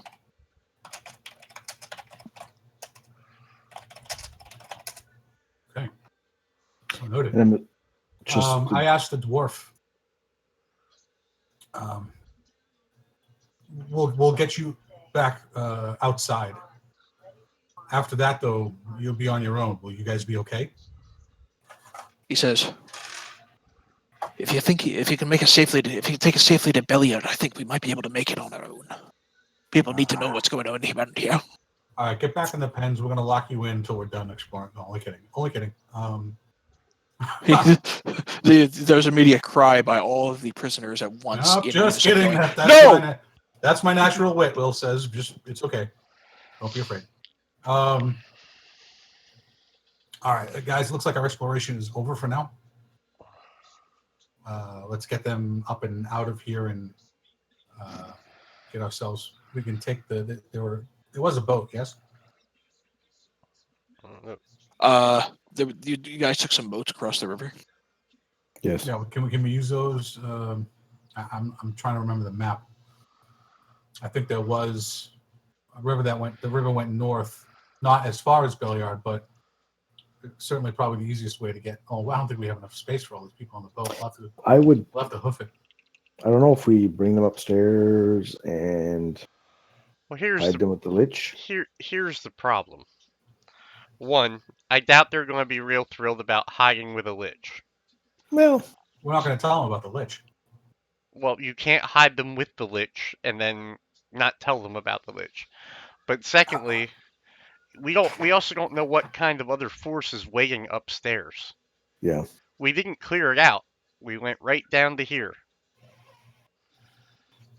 I agree, but we can't leave these people here, and we can't introduce them to the Lich. That would be bad for us. You know, we should try to get them out and get out ourselves. While we can always come back. But by the time we get back, whatever was here might be gone. I will not sacrifice these people. Then I have a suggestion. The path that looks like it led itself out to the jungle, out into the forest that is partially collapsed, but they could get through. If they go through one at a time and they arm themselves with the like moderate weapons they find here, we could continue our search and meet up with them there, and then we could ferry them up to the town. It's just a thought. I don't want to leave them here either. But you know what? I know that upstairs is uncertain, and I know that down here is still uncertain. And you know, Will kind of nods. Look, he says, "I understand." He says, "Look, in our adventures, we've explored a lot of places, and therein found some amazing things. We found some things that have enriched us personally and done good things for others. But I wouldn't put that up against telling these people who are weak and even armed wouldn't likely put up much of a fight to go to the mouth of that cave and wait for us while we look for treasure." no, I wasn't about looking for treasure, but okay, I'm with you. I won't argue the point. Like, I feel like sitting down at one of those tables that says, "We should help these people immediately," change my mind. True, but off of what he's giving us, I don't know that that's a whole lot of clues to go on to where we're going next. It's giving us a few ideas, but Yeah, no, I agree. But when we go when we go to find Sir Bradford and we can't find him because a witness or a member has left the cult, I understand. That's okay. Let's go take them to safety. All right, Will looks at you just like, fuck. Turns to the dwarf and says, "There is a cave. Looks like a secret exit, way in and out of this place. It did not look guarded. All right, it's a long path that leads to a hidden cave in the woods nearby. All right. I want you to take these weapons. We'll give them the great axes from the orcs we just fought. I have a great sword in my bag. Wait for us at the mouth of that cave.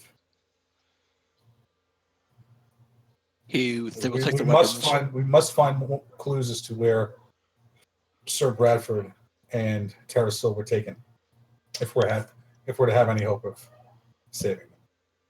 That means we have to keep searching this place." They will take the weapons, and Blondie will say, "I think I know your place you're talking about. Hopefully we can defend ourselves long enough to excavate the tunnel so we can get out of here." "You don't have to excavate it," he said. We'll tell him, "Look, you don't have to excavate it. One at a time, you can get through that rubble and continue on down the passageway till you reach the cave. Stay at the entrance to the cave. Stay hidden. We'll be there as soon as we can." One of the prisoners, Gnome, will pull out some rope, and he says, "This ought to do the trick." And they begin to kind of make their way over to the tunnel exit. All right, so let's walk them there. Okay, that's fine. Just to make sure that they get there okay. Okay. Yeah, I'm not. Let me just drag some character tokens in place real quick. Holy fuck!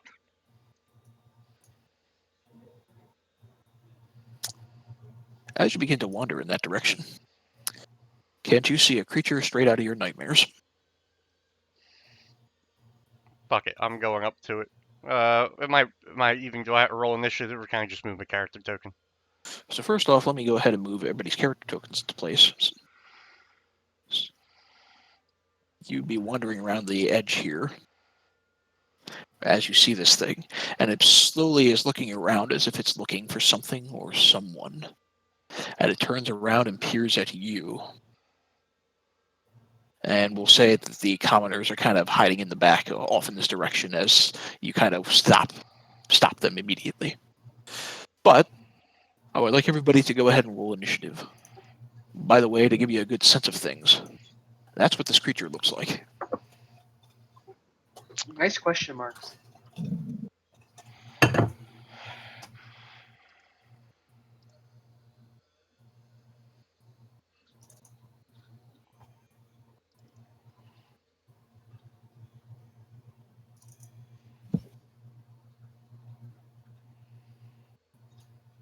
Okay.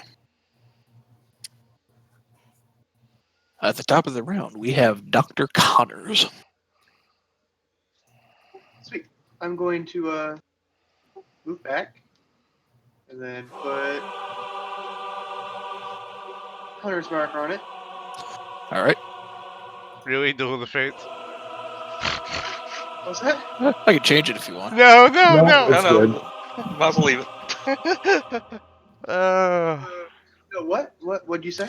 I put on the music to Duel of the Fates no. Oh. for boss music. And then I'll use my longbow. All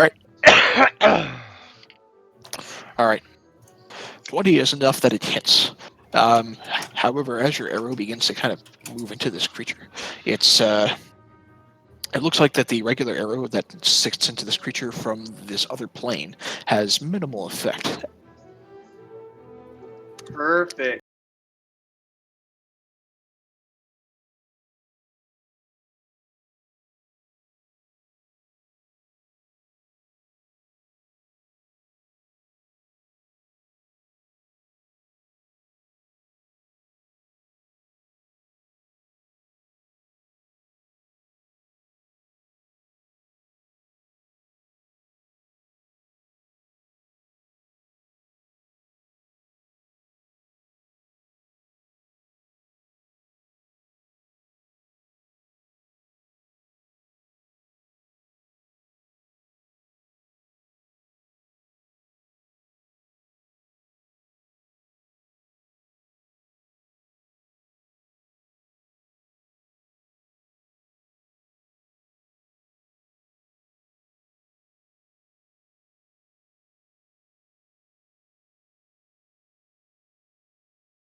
Okay. Only the highest roll damage and attack bite I've ever seen. Let's see how much damage it doesn't do, guys. All right. It does damage. It just doesn't do a whole lot of damage. And it seems like the poison against this undead creature has zero effect. Don't forget that they can do the Constitution saving throw for the half damage. I don't know. He doesn't get poisoned anyway. You tend to take poison damage, period. Sweet, okay. Doc, you're next. Uh, One more thing before I forget. As your snake, hit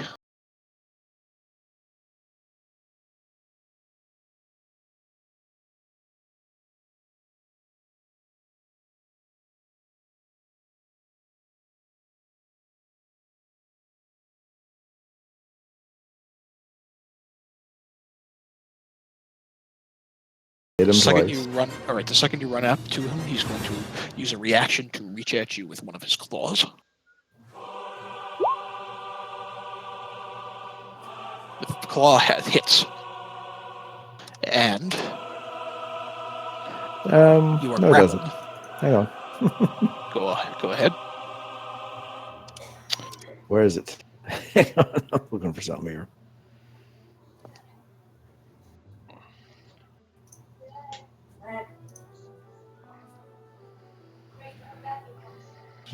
Where is it? Where is it? Ah. Shit. No, I can't. All right.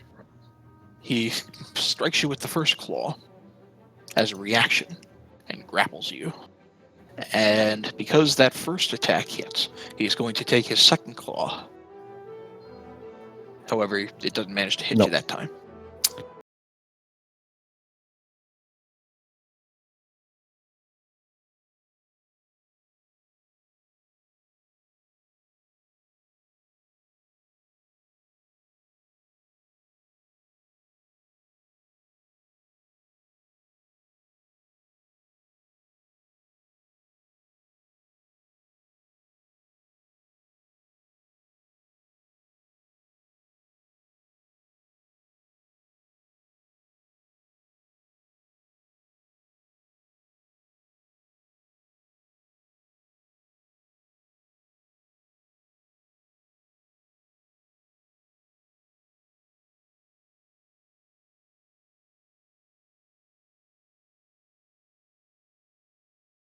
It was made as a reaction, but it still counts as an attack roll. So we'll count to 10. So you're right. So that first one doesn't hit. And you're correct. So yeah, Tucky, you're not grappled. And you do not take that hit. Thank you. Oh. All right. Well then. So I hit him 1, 2, 3. Yes. And that unarmed strike doesn't have as strong an effect by comparison, but it does Right. certainly hit him. Right. And I will have two choices. I am going to spend a key and try and do a stunning strike on him. He must do a Alright. Constitution saving throw. Okay.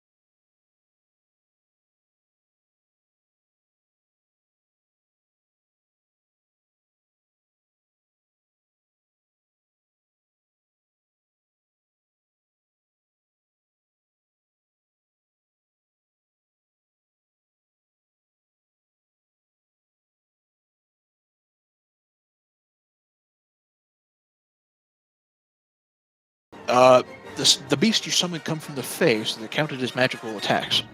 Oh. And all right. Well, that changes things up a little bit. Let's do that then. So I will cast Conjure Animal, Something big. and I'm gonna cast and summon my rhinoceros. All right. Don't die us yet, pal. Ugh. All right. So just let me check that character token size real quick. It seems small for a rhinoceros. Yeah. Token size. Yeah, he should be bigger. So let me just adjust that. And he summoned Fae spirits, range of 60 feet. All right. So we'll say you just summoned this fella right over in the back here. Nice. Actually, wait, 60 feet, right? Yeah. I mean, if you want Nice. to conjure him further back, you can. I would like to put him here because his first attack will be more than 20 feet move. Somebody's charging. All right. And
do that.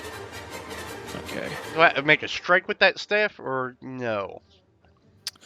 Let's see. You. Hold on. Let's see. As an action, I'm sorry. drain... I misread this. So you have to No, have control over I the would creature. have control over it. Okay, then...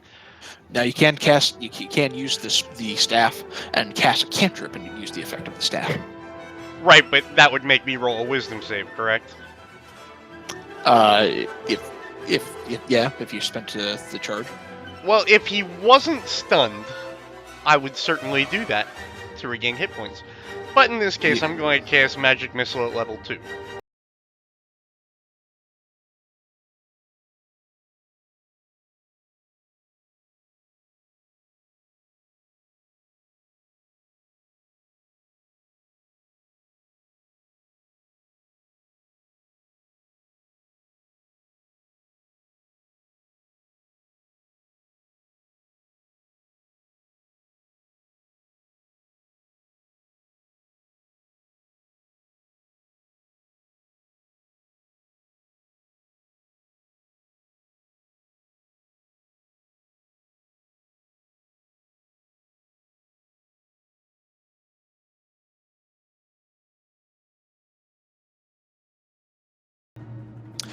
.14 connects, and although the cold damage hits, funny enough, it seems like it doesn't have as strong an effect as you were hoping.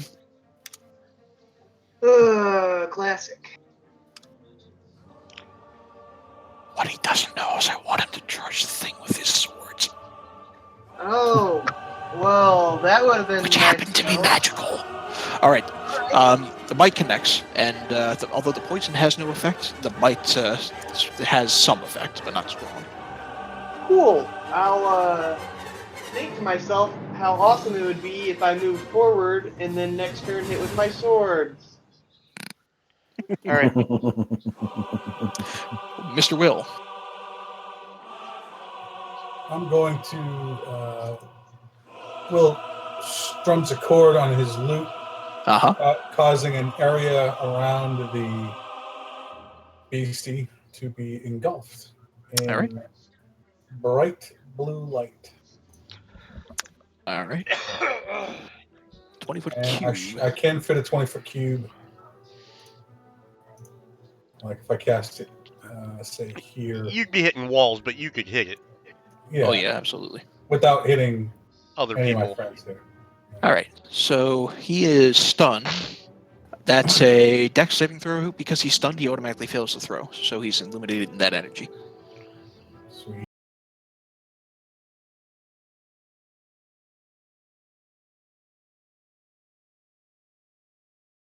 I love being a bard. I'm going to stay right where I am. Thank you. Oh, Right. Has anyone been damaged yet? I don't think so. Nope. All right, He's very good. your monk kind of took him out of commission before you really had a chance, and then you managed to catch the your effect on him, which caused your monk to avoid the damage. Right. All right, very good. I'm done. All right, Snick.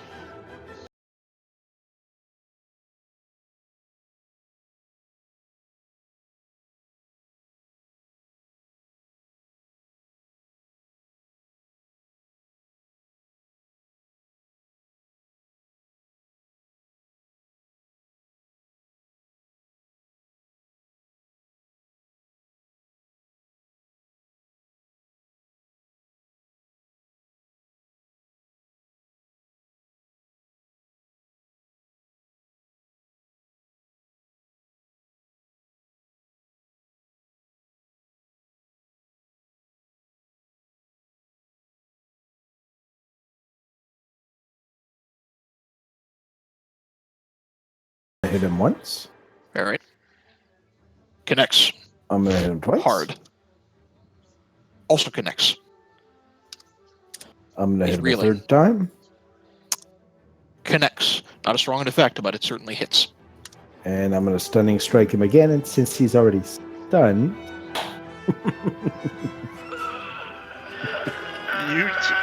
It doesn't stack, so it loses its stun at the end of your turn. One way or the other. bastard. Yeah, a In little that ridiculous case- if I'd let you keep doing it, you jackass. Yeah, well, you, okay, can't fine. you can't stun lock him. You can't stun lock him like He's that. not a rogue from vanilla.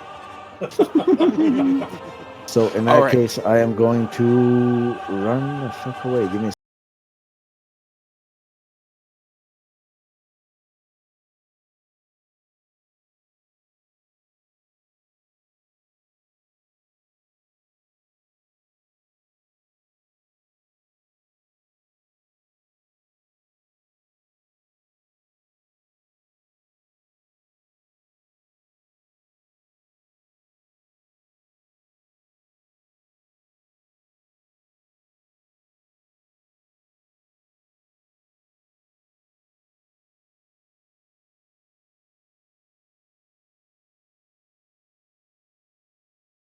Going to teleport, Jesus. shadow jump, all the way down here. And as he does, I need everybody save the rhino to make a Constitution saving throw. Well, this worked out real well last time. We'll count to 14, Tuck. You're good. Will, you're not. Kent, you're not. Miles, you're not. Crow, you're not. So the rest of you take 23 points of necrotic damage.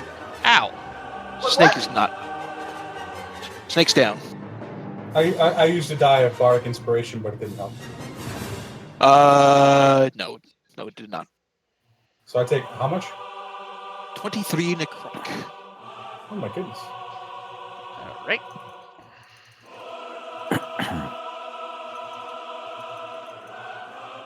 That's a lot. Oh, jeez, thanks, Kelly. Yep. I was just doing that. All right. It's the rhino's turn. Well, since you did that to nullify what I was planning.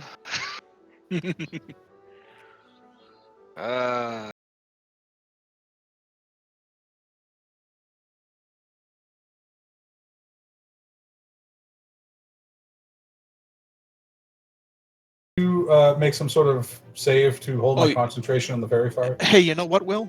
You were actually out of the line, so you actually don't take that damage. I'm sorry. Okay. So Alright, then. you get that 23 back. Makes my question new. Thank you. Let's see.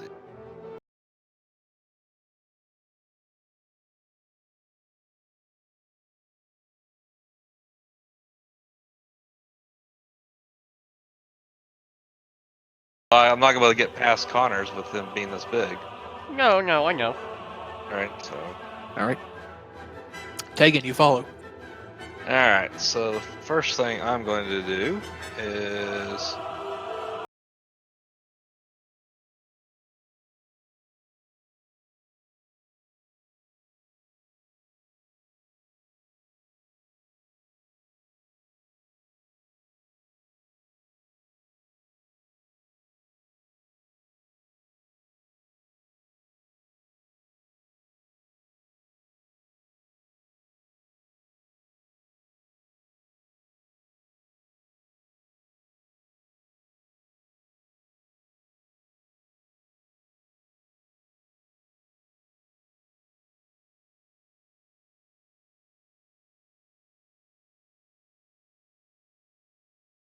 I mean, Necrotic. magic damage, sorry.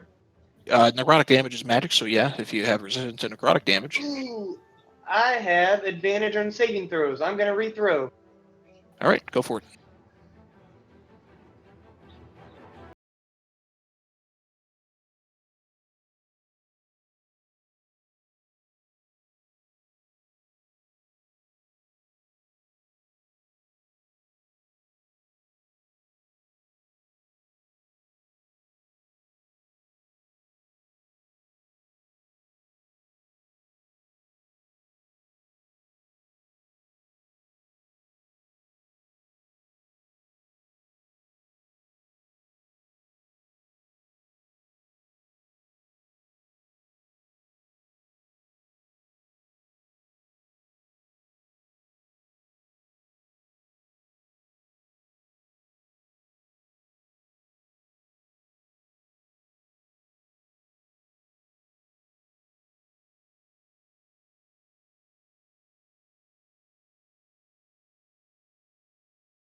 Flame blade for the action. Yeah, well, that's the bonus action. Oh, it is. I'm sorry. Okay. Right. You know what? I'm just gonna go ahead and use. Let's live dangerously. I'll move up and count that hit. All right. As you move up, he's going to use a reaction to strike at you with his claw. That's fine. Fortunately, it misses. So you manage to parry its blow as this long claw comes in your direction. As it does, you take your flaming blade and begin to stab it up into him. And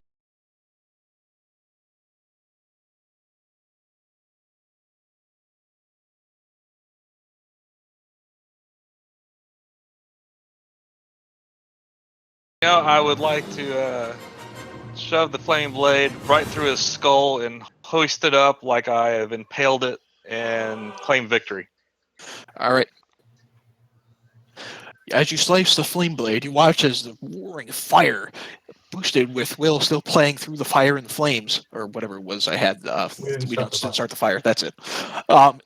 The singing rapier is still playing that. The flame begins from your blade. Your magical blade seems like it begins to emanate as you charge towards this creature, raising your shield, just managing to parry against the blow of this large claw. You shove it up into what its rib cage, whatever makes up this rib cage, and he watches the fiery energy begins to circulate around this black necrotic energy that makes up this creature. He begins to hiss and roar. It reaches out once at you, looking up at Kent, and points out at you with a gnarled claw before the flame begins to cause it to curl in on itself and dissipate. It begins to fade, and nothing remains. And the prisoners you freed very, very trepidly begin to move forward a little bit, and they go, "What in all the nine hells was that?" Hey. Oh, no, never mind. I was going to say, what the hell are we going to do with this rhinoceros now? He'll disappear. He just stumbles on. He's like, You could have him open. He's just happy to be here, guys. You could have him open the way out. Well, that's what I was about to say. Yeah, can I use the rhinoceros to use the rhinoceros open to this knock the area way up? open? Chargy. Rocks are clear.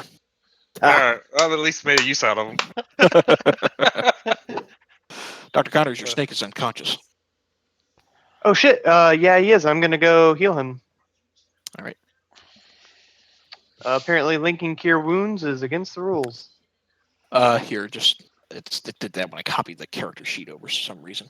You just have to change it to spell card, and then change it back to attack. I don't know why it does that. So, to kind of help everyone you heal up a little bit, I'm going to cast. I think it's only me and you that are hurt. Yeah, Yeah, don't put maybe. it on me. I'm safe. My healing spirit. All right. And I'm just gonna cast it on top of Kent and move it around so it hits everybody, so everybody can kind of heal up a little bit. Okay. Those that are damaged. gets- I'm not. Yeah, I'm full How many- health. All right. So that's how many charges on the healing spirit till the spell ends. Whenever you creature you can move. All right. So that the timing, or how long does that spell last? A full minute. It's a minute, so it's 10 rounds yes. basically. Yep. Yeah. So you get the hit point back on Kent, and then we'll just keep it on Kent. Kent, just start rolling d6s if you want us to start healing up. Okay, hold on.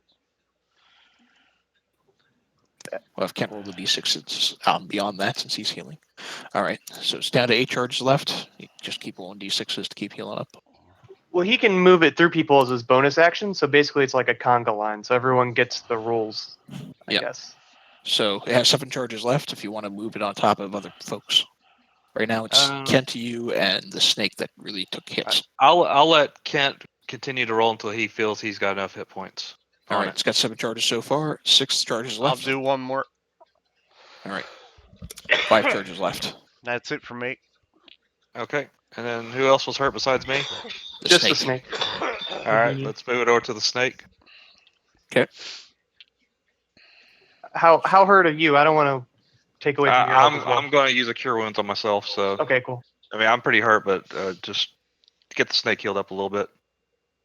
Leave me like All 2 right. charges. There's 4 charges left. There you go. 2 charges left then. Okay. And snake's back to full. All right. I will use the last 2 charges. All right.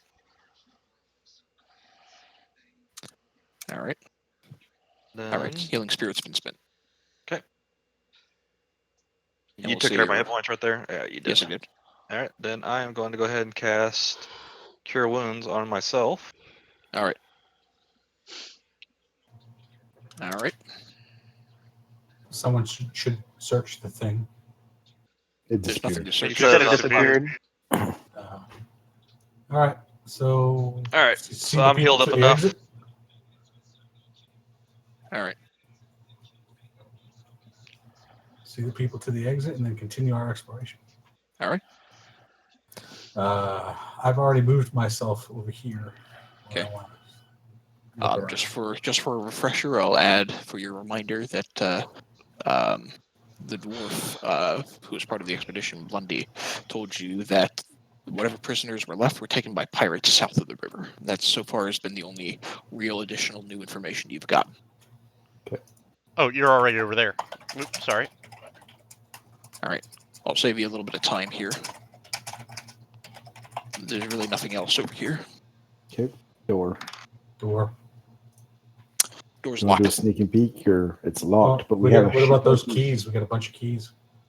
As you fiddle around with the keys, it doesn't seem like any of them open this door. Well- Want me to pick the lock? Taking a try, yeah. No, don't pick the lock. Hold on to your thieves' tools. Alright. I'll cast knock on the door. All right. I should have that prepared. 16. Spell. Okay. I'm sorry, I told you wrong. It's not locked, but it's stuck. So save that knock. Oh, Okay. we have anyone who's got a good strength score? Well, hang on. There's a door back where we came in that we might be able to sneak in that door to get to this room behind here. Yeah, where the Umber Hulk was. Yeah. You mean over here? Let's try that. All right. Alright. Let's Over check here. out on our bitches there if they're still tied up. They're all dead. They've been killed gruesomely. Does it look like something with bones with for hands have killed it? Damn straight. Okay. Nice. So get we're your making the rope back, assumption our Corvo. little undead friend came by and ate them? Listen to the door. You Because- think so? Okay. All right. You don't hear anything listening at the door, and this All right. door was locked too. Oh, we'll try the keys. All right. They don't work. They don't open the door. Taken. Now I'll cast knock. Okay. Oh, there you go. You want me to like that? You cast. All right. You Alright. cast knock. Yeah. No, you don't need to. I know it. Just duck spell slot. The door opens to a short hallway leading to another door on the far end. This is just screams trap. For trap. So we'll search for traps. All right. You don't think it's trapped? Whoops. Oh, don't think. Go ahead, Tuck. Fine. You fall in a pit of acid. I'm kidding. So I'm going to check the walls as I walk slowly through here to see if there's any holes or.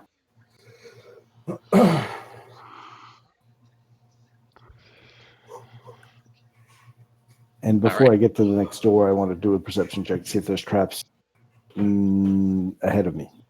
Good idea. Okay.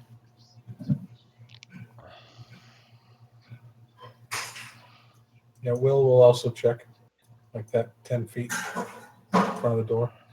All right. And I'll cast guidance on Will. All right. And I'll use it. Okay.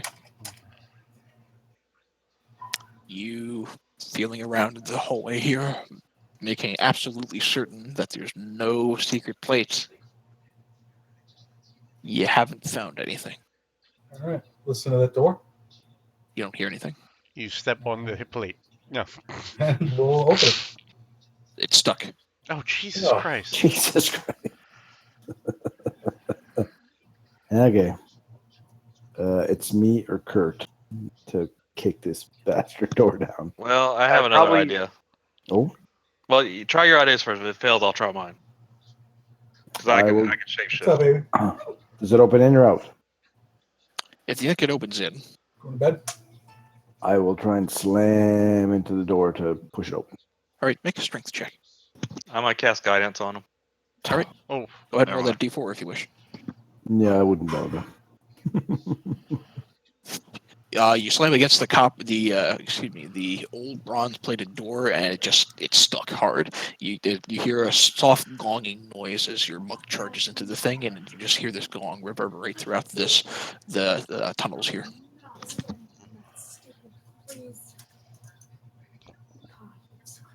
Hmm.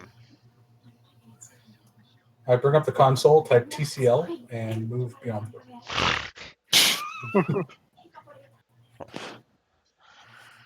You get an error back, and the game crashes. You're saved that as unretrievable. Can we help try to push this door, or can you have it Yeah, can come we by? assist? You can have somebody else try to open the door. Just try all together, open it, and not two of us together? I mean, you could try to help if you want to do like the Kingdom Hearts. We're going to bash open the door thing, where you have Donald and Goofy and Sora charge it, and then Goofy comes in and just manages to do it while squishing the other two against it. Yeah, sure. For I those could of be you a who've played cartoon Kingdom character Hearts, for I a don't know. second. All right. Yep, played lots of it. And there's a third one coming out too. Yeah, I'm well aware. Oh my gosh. My God, is this door stuck? All right, stand back, says Will, Okay. with a flourish of his cloak. I'm waiting to see this. What do I need? It's just a strength check. Straight up strength. Straight up strength. All right.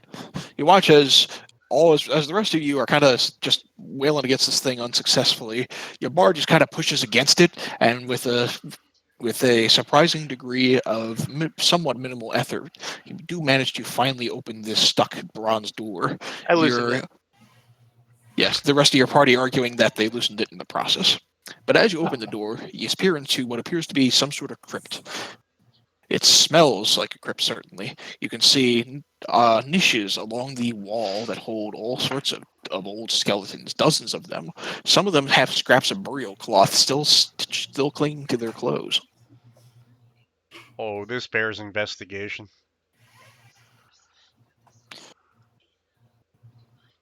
You also see a door in the room that is over here that you haven't seen. Yep.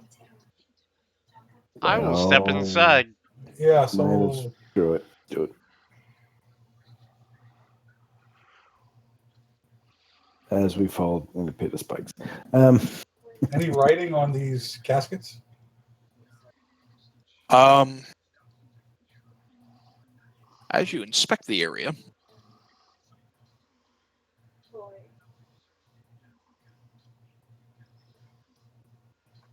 you don't see any writing on the nearby sarcophagi, but you think you might be able to make some faint writing out on the far sarcophagus.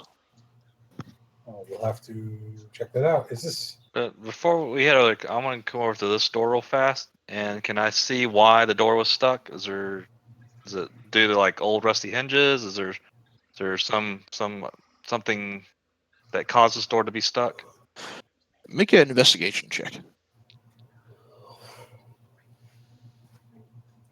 Oh, You have no idea. I have zero Will clue. will take a look because Covered Hey. in blood. what door? You think that door's made out of cotton candy. Cotton candy. So before we go look at the sarcophagi at the end, let's check out this door here. Locked. Okay. Locked. Do we have keys that could possibly open said door? That's where the girl in the version of Kasei saw him dance. I don't. I didn't have the keys, but Yeah, I can. Will has Will those has keys keys. from the orc. Any of those work this thing? The keys don't seem like they opened this particular door. I mean, thieves' tools it. Yeah, give it a shot. Yeah. It's only your only option right this minute, unless we take a short rest and I get spell levels back. All right. As you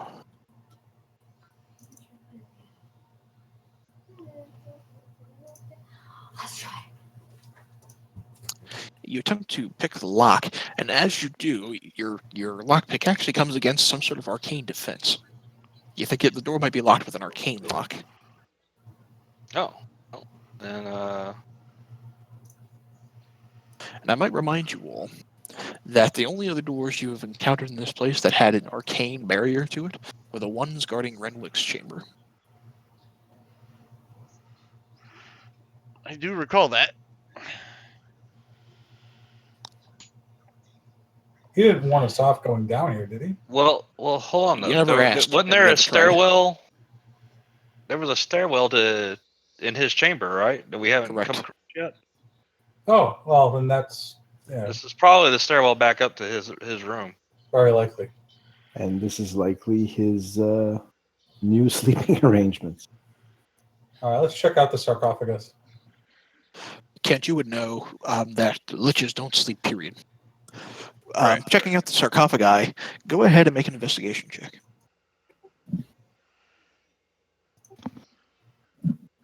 Not my best skill.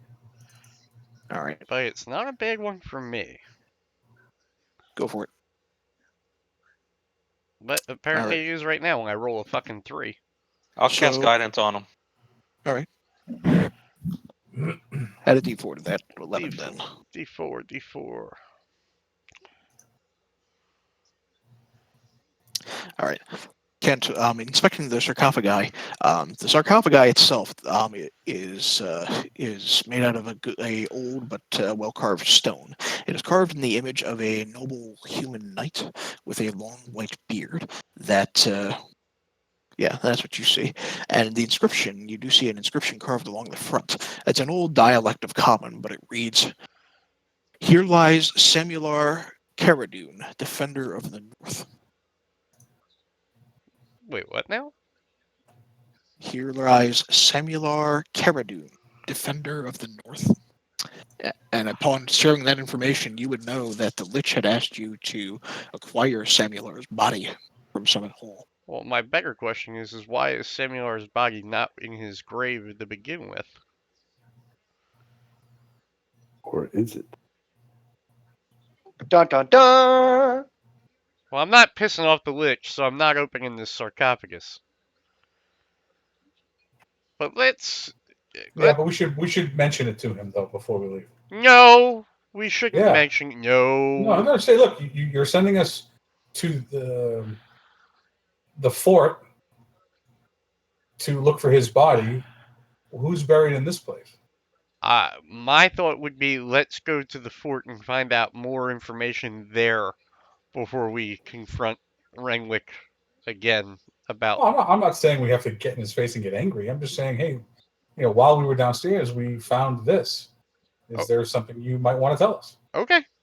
Yeah, no, I'm not, No, I got... that we I got get you. angry with him. I'm just suggesting that we share with him that we found something that, might be relevant. Maybe the goal is to actually bury him here.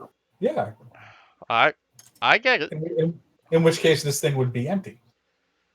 In which I want to open it so bad. But he did say, when he was telling us this, that he wanted to bury him next to the house that they grew up at.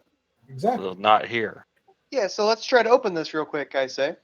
Well, he said that they grew up in the area, and he wanted to bury his brother.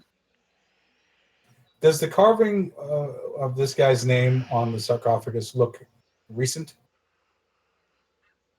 It doesn't seem so. It seems like it's been there a while.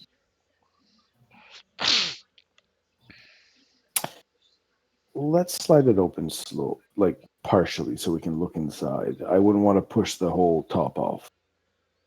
I Make think a on strength. that, I'm going to go over here. All right. Just in case. Make a strength check.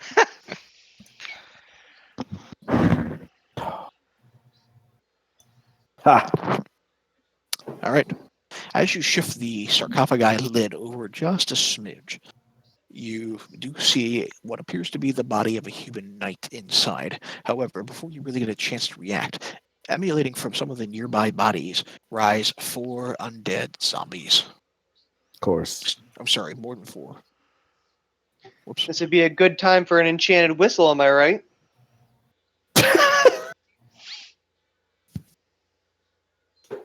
Yes, it your would. your wizard staff has that same property, but they all animate. They all animate and they But move that's as not if ready to defend the sarcophagi. I'd like you all to go ahead and roll initiative. Before they do so, can I pull the sarcophagi closed again? Nope. Damn it. Oh, 5. All right.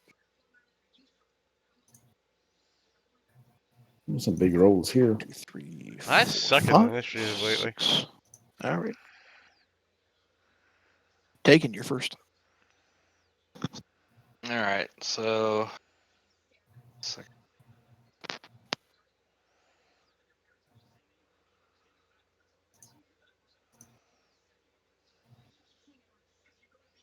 like, all right, I changed play action here.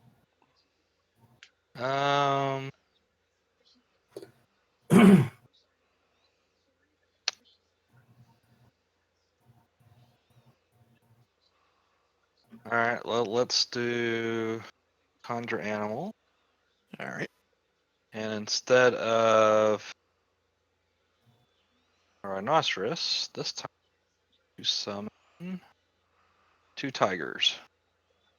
Okay. So.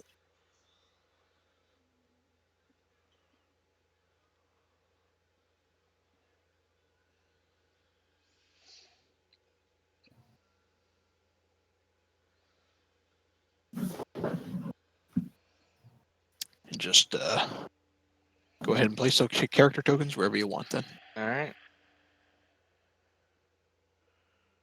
Let's put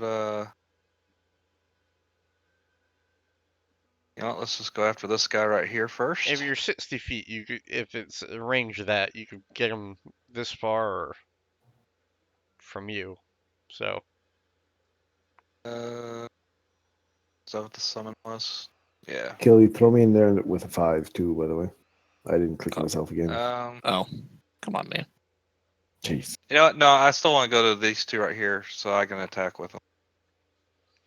Okay. Now your tigers have to roll initiative on their own, so place them where you want and then roll initiative. You know what? Instead of that, let's put them here. That way I don't do something stupid. And initiative.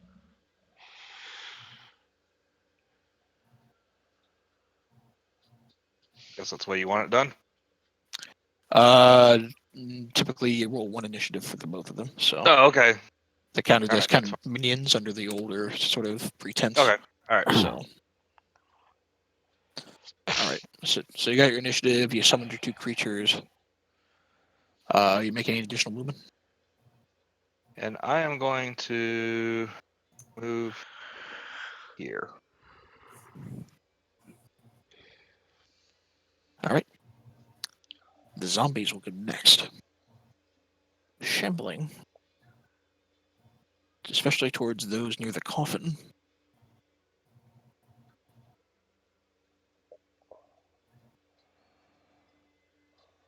They're going to kind of surround everybody nearby the sarcophagi, and 2 of them are going to attack Tuck. 2 of them are going to attack Miles, Dr. Connors, and 2 of them are going to attack Will. So, for the first 2 against Tuck, 2 misses. Isn't Against Dr. Tuck Connors. across the room? I'm sorry, Nope, right. No, he's right next to the sarcophagi. He was the one who helped open it. It's Kent who's across the room. I show Tuck right there. Oh, that's weird. That's where I see him. Now I see him. Now I see him right there. Yeah, that's where he was. That's where he was. So, That's all right. Weird. Okay. All right. So the first 2 slams against you miss. Against Dr. Connors, I believe both of those will miss. And against Will, another 2 misses, I think. What's your AC? 15? Yeah, 16. 16. All right. These zombies suck. Snake is next. Snake moves up behind this one here directly in front of me and bites. All right. Nice crit. Ooh. So, unfortunately, they're immune to poison. Fortunately, the bite damage is fully effective. He is badly injured and on his last legs already. At least that one is. The tigers are next. All right, they're going to move here. Okay. Here. And attack this guy. All right. So make sure I don't mess this up. I got hit with claw first. All right. We'll count to 12. Why is it Do they not showing? have? Hang on. They probably don't have the display showing correctly. So let me just fix that. Oh, all right. Oops. So, all right, that'll work. All right, so we'll count to 12. It does hit. Just click that Okay. attack again so it auto rolls the damage. Okay. All right, and that was the top one or the second from the top here? That's the I'm hitting this guy. The one next to Okay. Tuck. All right, so that one connects. The tiger slashes into this zombie's body. It's still standing though. Because I hit him with claw, a little trouble with this sheet. Since he moved more than 20 feet, he must succeed on a DC 13 saving throw or get knocked prone. Right? Correct. Okay. So he's knocked prone. Okay. Your tiger And pounces on him. And then my other tiger is going to now hit him. With advantage. Doesn't matter. It's Oh. going to hit. Well, yeah. All right. You can roll it again just to see if you crit. But yeah, that'll hit. All right, count the 11 points of damage. The zombie's kind of pretty badly injured, but your tigers are pouncing on that top one. Okay. Dr. Connors. Going to pull out my swords and use All my right. bonus action to activate their special properties. All right. And then with my main attack, I will attack with Fury. Okay. I'm going to attack the one right in front of me. All right. First. All right. It's barely alive, or unlive, as the case might be. How alive is it now? It has undead fortitude, so I need to make a con saving throw. DC of 5 plus the damage taken. DC damage taken is 9 plus 5 is 14. All right. It reels back as if it's about to collapse, but the undead nature manages to keep it on its feet. Okay, I'll use the special property of Fury to hit it again. All right.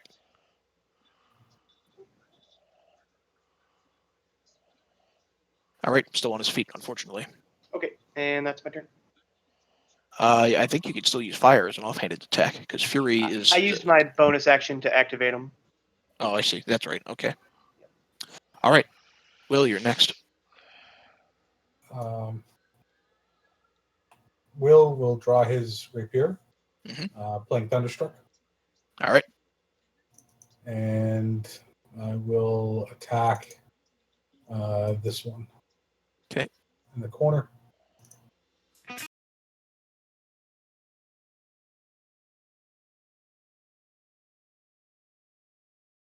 All right.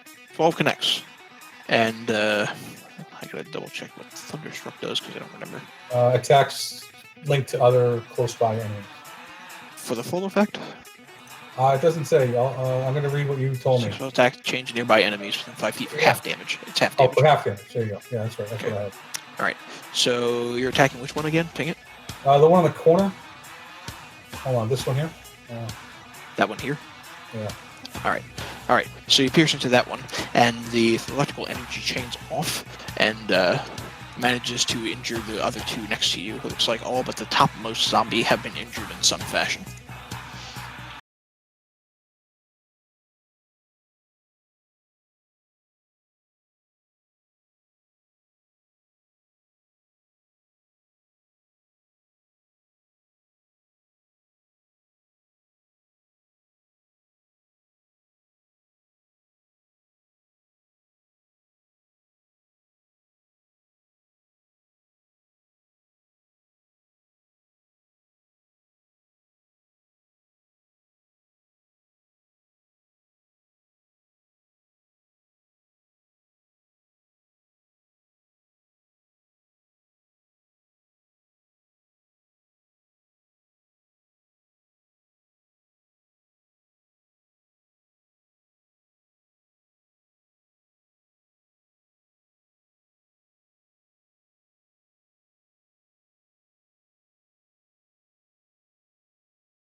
attack with the bottom tiger, this guy.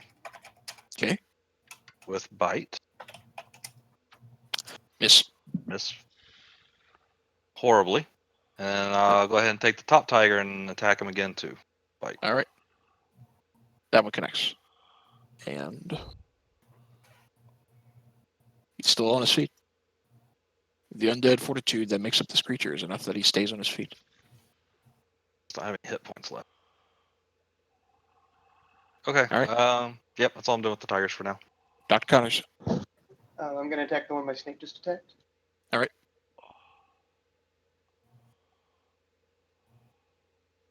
All right. 13 connects. It slices in. It's still on its feet, though. All right. All right. The bite. That's 15. All right.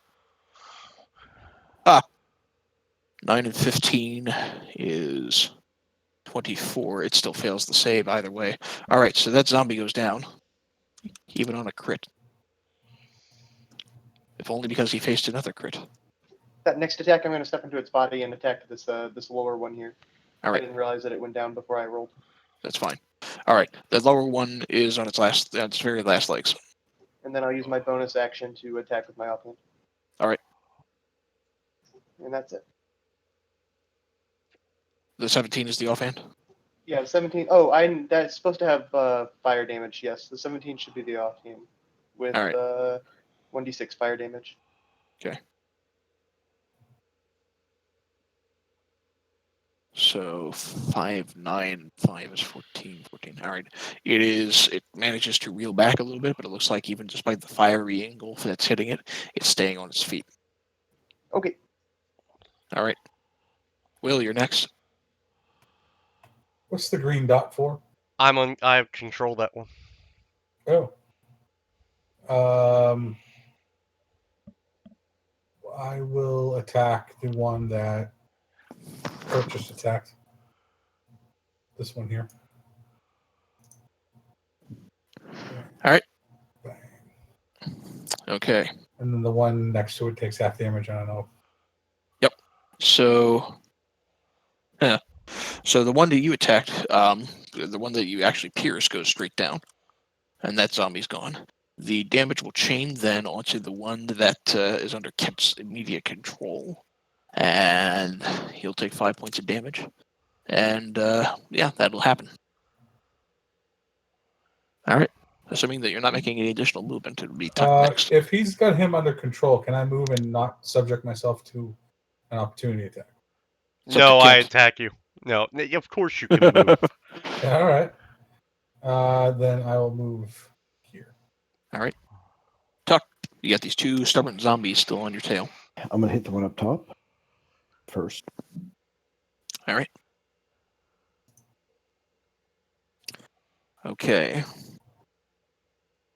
All right. It manages to bludgeon it enough this time that it goes down. And I'm going to hit the one to my left. All right. Still on its feet. And again. All right. It's coming. Slowly. Someday. And Nope. I miss. Actually, funny story. 8 still hits. Oh. Really? So here's the funnier story. It's enough that it actually kills him.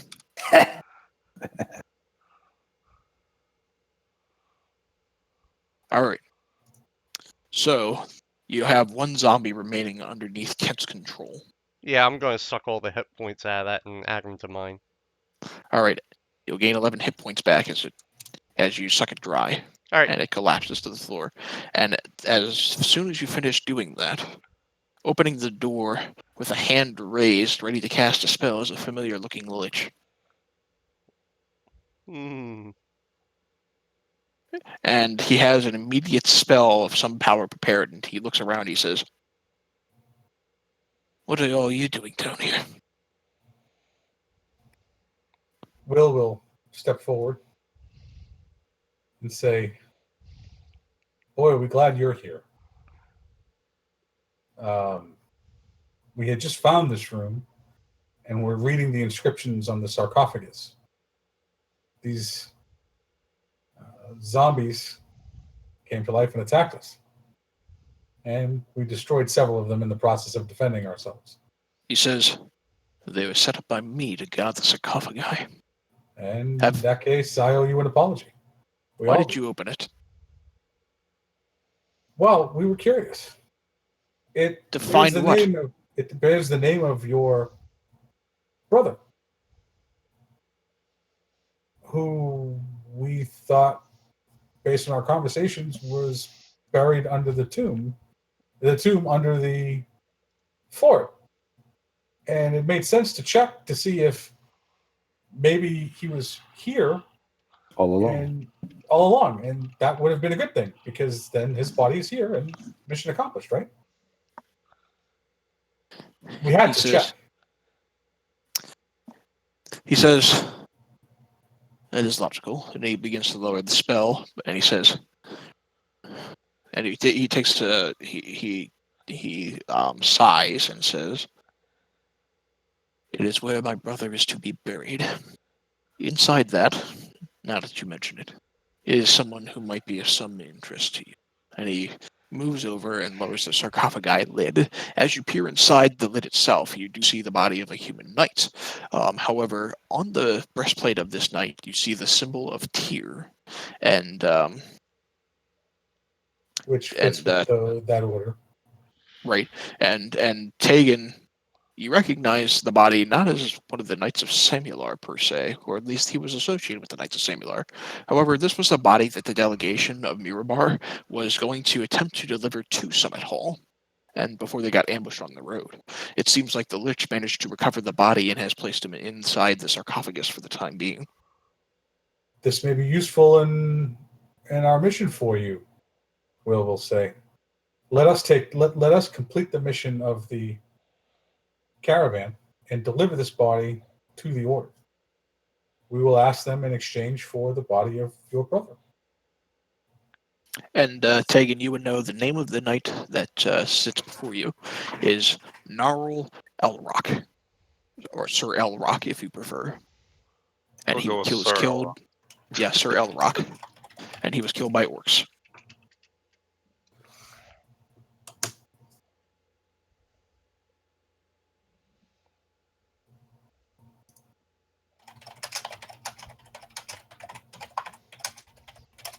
Is he from Bedrock? Yabba do. So, for the sake of expediency, Renwick agrees with your logic, and he says, and he's more than willing to give you the body of the knight back.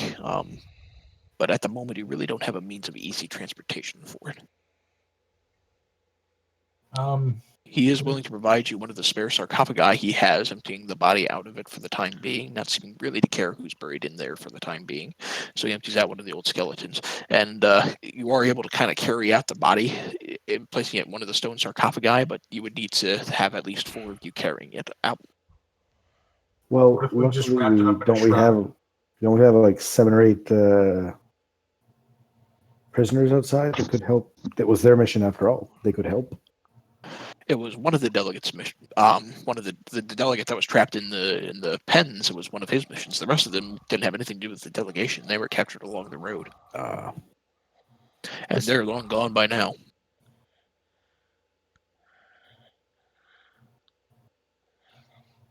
This changes our timeline too. Do you want to explore the rest of the thing and see if there's something upstairs we could use to carry this thing? Like a cart. Like a cart. We have. You still have your wagon. It's across the river, but yes.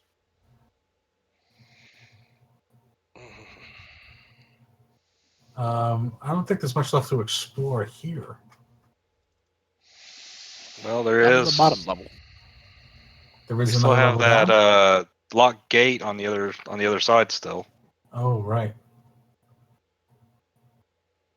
All right, let's. Killy, does that stairwell where that locked gate is? Does that go up or down? Down. Okay. So there is I'd another say level. we bring the sarcophagus into the room with our dead compatriots here. Compatriots. Because that's the easiest way upstairs, is that set of stairs, I would imagine. Yeah, I think we could all muster up enough strength to get that down the road a little. So you want to leave him here and explore some more? There's still a little bit left that we can check out upstairs. Maybe there's some people still alive. By the way, at this point, I would also like to mention the Renwick. I realized that you had cast a protection spell on me earlier, but we did run into something that we have not seen before. A large beast with bone claws for knife-like hands and no armor and had an aura of darkness about it. Renwick familiar with that at all? He says, "It must be one of the creatures of the Shadowfell. If they manage to track you," and he looks back at you and he says, "I'm sorry, but I'm not unfamiliar with the creature, certainly not without getting a better look at it myself and having ample time to study it. And if they manage to track you, then there's nothing my spell can do. Okay. You have been marked, I'm afraid." Should have taken that selfie when I had a chance. All right. But Tish. So let's move this sarcophagus here to the room with the dead fellows and where the Umber Hulk was. Let's go upstairs real fast, see if we can find anything we can function there. Yep. as a cart, as a oh god damn it, what's the word I'm looking for? Like a sled. A litter? Eh. A wheelbarrow? Mm-hmm. What I wouldn't give for a wheelbarrow. You didn't mention that amongst our assets earlier. All right, but we still have a whole level down to go, do we not? No, I don't think so. That's this here. What's where? Over here on the far left. Oh shit, there is. So let's do that. Let's leave him here with the sarcophagus. And then come back. Because that door going up to the Lich's study is probably the fastest way out anyway. Right. So would we maybe want to bring it up there so Renwick can get back to his stuff and guard it for us? No, I think it's perfectly safe down here. No one's gonna mess with a dead body, I don't think. Well, yeah. We gotta figure out how to open this gate though. We already did. We have a key. We have a key. All right. Well, then down we go. All right. I will be. Should we take a small rest first? You want to take a short rest? I don't. Will doesn't necessarily need it. I'm asking the group. I don't think it's a bad idea because I'll get my key back. Yeah, I mean, we can do a short rest. All right, let's do a short rest. It's not super helpful for me at the moment, but that's all right. Let's do a short rest then, where because it doesn't really cost us anything. Where the sarcophagus is. Yep. I think we're least likely to be molested there. Yep. All right. Go back in here. We're gonna do a short rest. Yeah. You don't have to make character tokens. We can just say that you do it. Okay. Yeah. All right. Just roll your hit dice if you're gonna restore hit points, and don't forget to D6, add right? Or D8? I don't remember this at his level. 1d8 at 9th, so it's still a d6 now. 2 plus Song of Rest, which is another D6.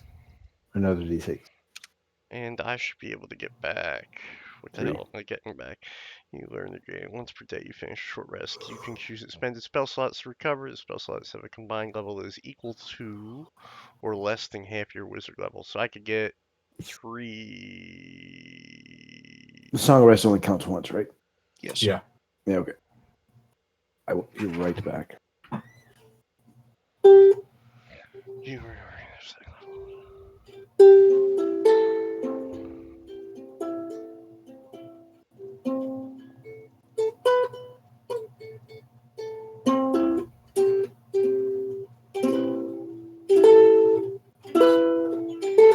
Alright, so I can get 2 first level spells back. That'll work. Yeah. I think that'll change when we level. Spells. We've taken down some pretty heavy opposition. I think we're probably going to be close after next session. Well, At this rate, it's probably going to be at the end of this session. End of this session. Wow. for a minute there, I was kind of worried it was going to be either that or we weren't leveling at all when you opened the sarcophagus, and I thought you were going to piss off the Lich.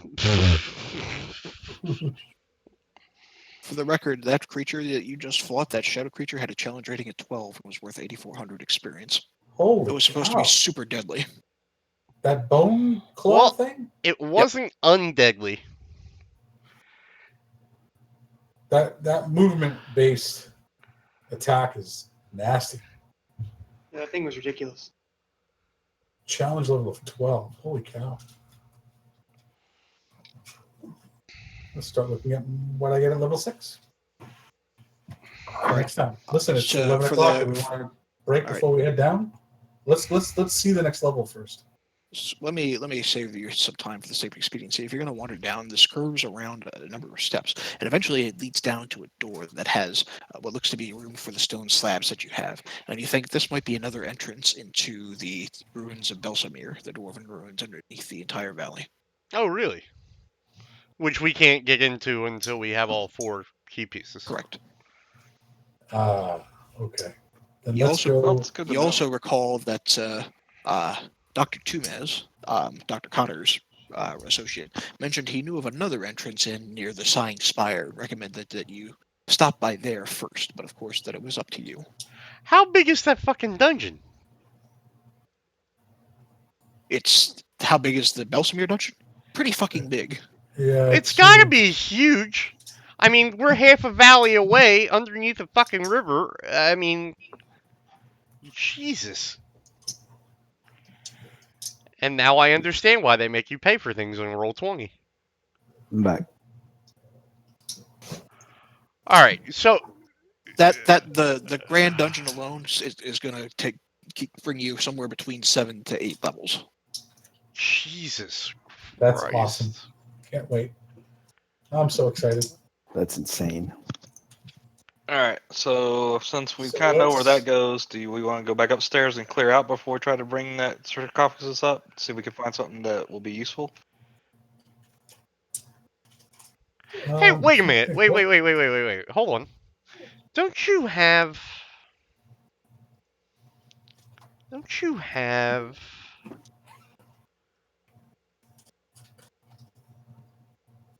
you have 2 javelins? No. Don't we have... what the hell does that Quall's feather thing do? It grows a tree. Grows a tree. It's like an instant tree. Yep. I'm saving that for something special. Like adding bone meal to a sapling in Minecraft. Makes a nice distraction. Or a nice way to climb a wall. Or put it under someone's chair just for a laugh. I was just curious. Well, I also will remind people we have now actually cleared out the main entrance. Came in through a wall. You cleared out the main sanctuary. Yeah. Right, but we never actually cleared out the way out, the regular way out that we'd have to carry the sarcophagus. We jumped the wall to get in. No, we should clear out the rest of the upper level just to... Yeah, I agree. Just to put it to bed, and then we can come back down, get the prisoners, the free prisoners, in the coffin, and make for the road. We can take them to the probably take them to the keep, and then from there, let the order get them to Belsamir or to Beliard. Agreed, because that's downstream, isn't it? It's out of our way. We want to get, after we do that, we got to get back to the river and go after those pirates who took Sir Bradford. And I'm assuming what sounded like an elven name, Terrasil. All right, well, we took our short rest. We burned our hit dice. Let's go upstairs and dispense with the justice. All right. And just for clarification's sake, you're leaving the sarcophagus with the body in this room? Where it was, yeah. You mean the room with the other sarcophagus, right? Yeah, I mean, no sense moving it about. Yeah. It's a secure area, and it's not going to get messed with. Okay. All right. So drag yourselves up to the first floor, wherever you wish. Yep. Working on it. Yeah, I'm there. Miles, you still there? Yep, I'm here. Sorry, I was just waiting to see where they went. Okay. Go ahead and drag your stuff upstairs, wherever you wish.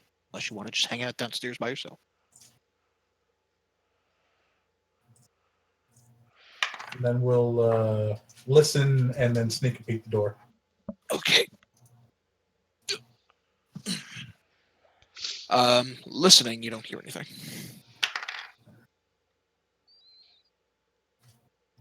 You want a deception roll for the sneak peek? Not necessarily. Okay. It's a small hallway that leads down to another door. Oh.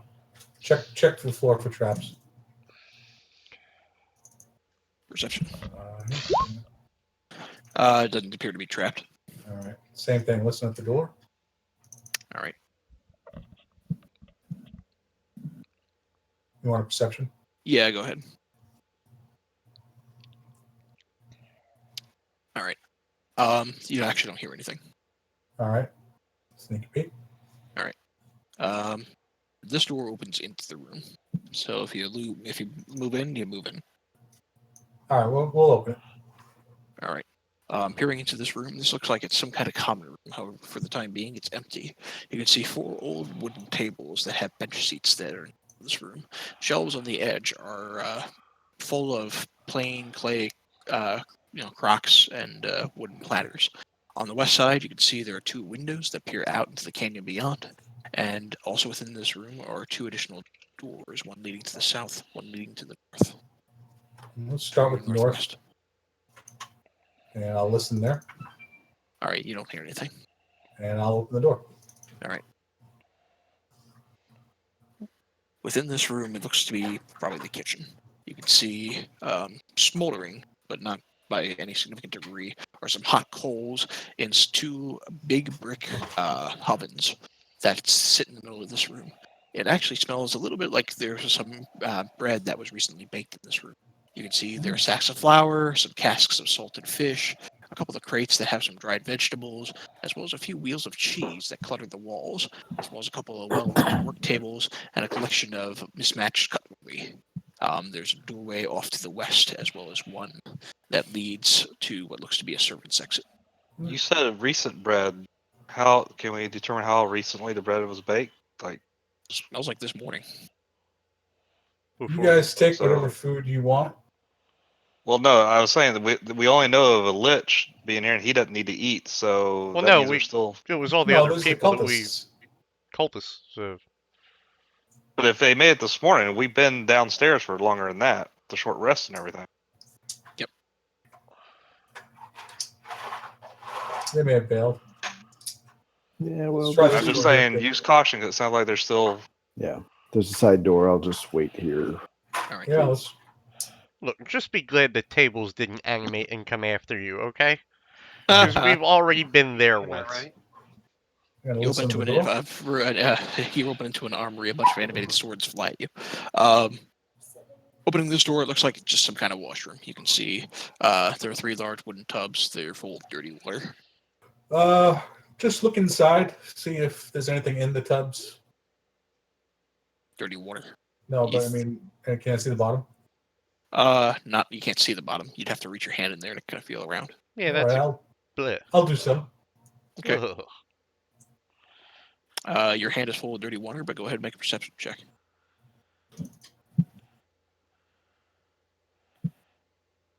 All right. You ever reach down into a sink, or a dish drainer, and it's when it's turned off, and it just feels like a bunch of old, scraped off meat mixed in with vegetables that've been sitting at the bottom of that thing for Aw. forever? That's kind of what it feels like. That's pretty gross. Aren't you glad you perceived that? Yes. Tegan will tell Will, please keep your hands to yourself from now on. Same with all the tubs. Kent elbows Tuck and says, "You certainly don't want that bar to touch anyone anymore. We don't know where that's been." All right. I lean over to Tuck and I go, you know, I thought we weren't.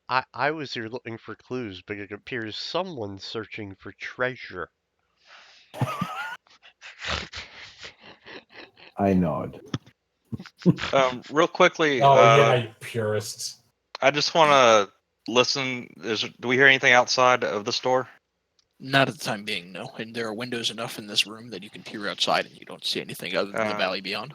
Do I see? Okay, so I don't see any like carts or horses or anything that might aid us looking out the windows. Not from here, no. Okay, all right, fair enough. I'm gonna Going this way open then. this door.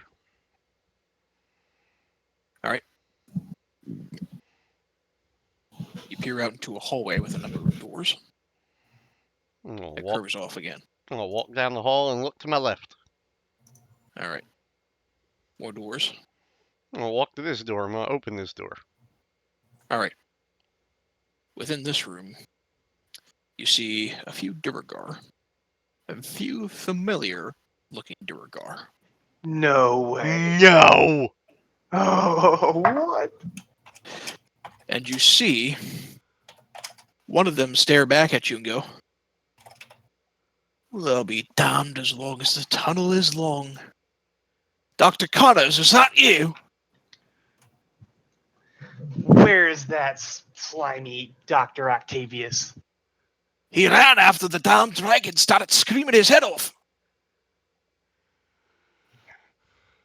He promised me help when I got back from that dragon fight, and he was gone, nowhere to be seen. Well, none of us really wanted to be eaten by a dragon now, did we? Ye of little faith, we took care of that dragon. It's You dead did? and gone now.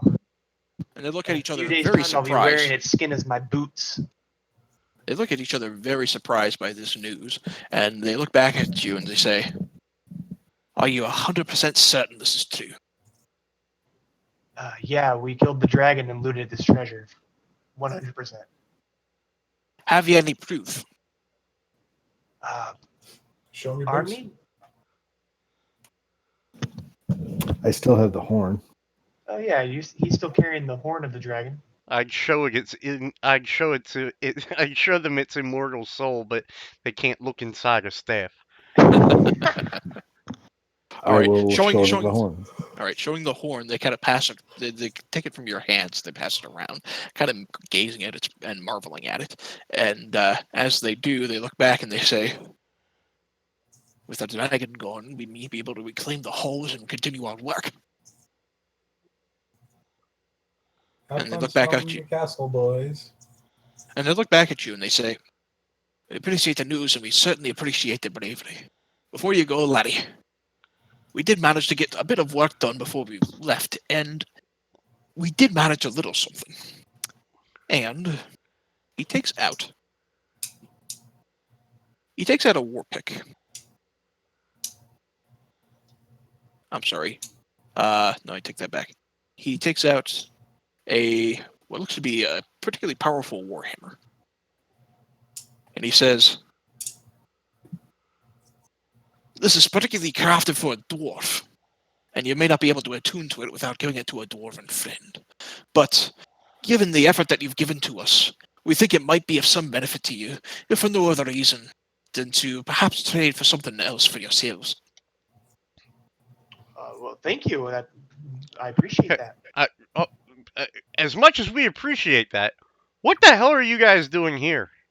Yeah, good question. What are He you? says, we had understood there was a bit of rumors and a bit of tremors that occur beneath the earth here, and we thought there might be a bit of. We came over to investigate exactly what was happening. Anything that involves the deep earth is something we ought to know. Unfortunately, we've not been able to find much information.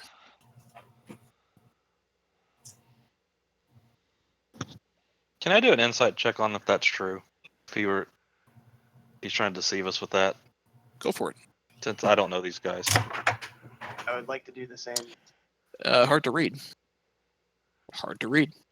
You think they're sincere? Let me try Hold on. this. Casting guidance on Kent. Ah! Hold on. Insight. Oh, wait, I gotta add what, D4? Yeah. Hopefully 16's enough. Yeah, hold on. I got that goddamn Quall's feather token up. Oh, nope. Hard to read. You All right. think they're being sincere? Friar Tuck. Yeah, hard to read. All right. Unless we were getting a nat 20 on that one, guys, we can't read them. So, not to sound like a broken record here, but how did the research on what Doc Ock was working on go? Bastard took the notes and fled. And he's not had contact with you since. Afraid not, laddie.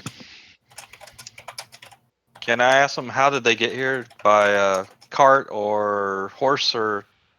'Cause they We obviously fled out didn't of the- walk here. We fled out to the mountainside and managed to get in contact with one of our more experienced mages to get a teleport down in this direction. Do you still have contact with that mage? He'd be a bit away, but we might. Why do you ask? We have an expedition where we're trying to return a body, and we're trying to find a way to get it back to the town. And a teleportation type mage would be very useful here. He says it might take some time before we're able to get in touch with him, but it might be a possibility. That being said, laddie, we don't work for free.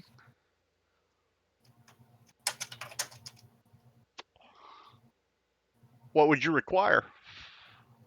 Payment up front, 250 gold For all of us.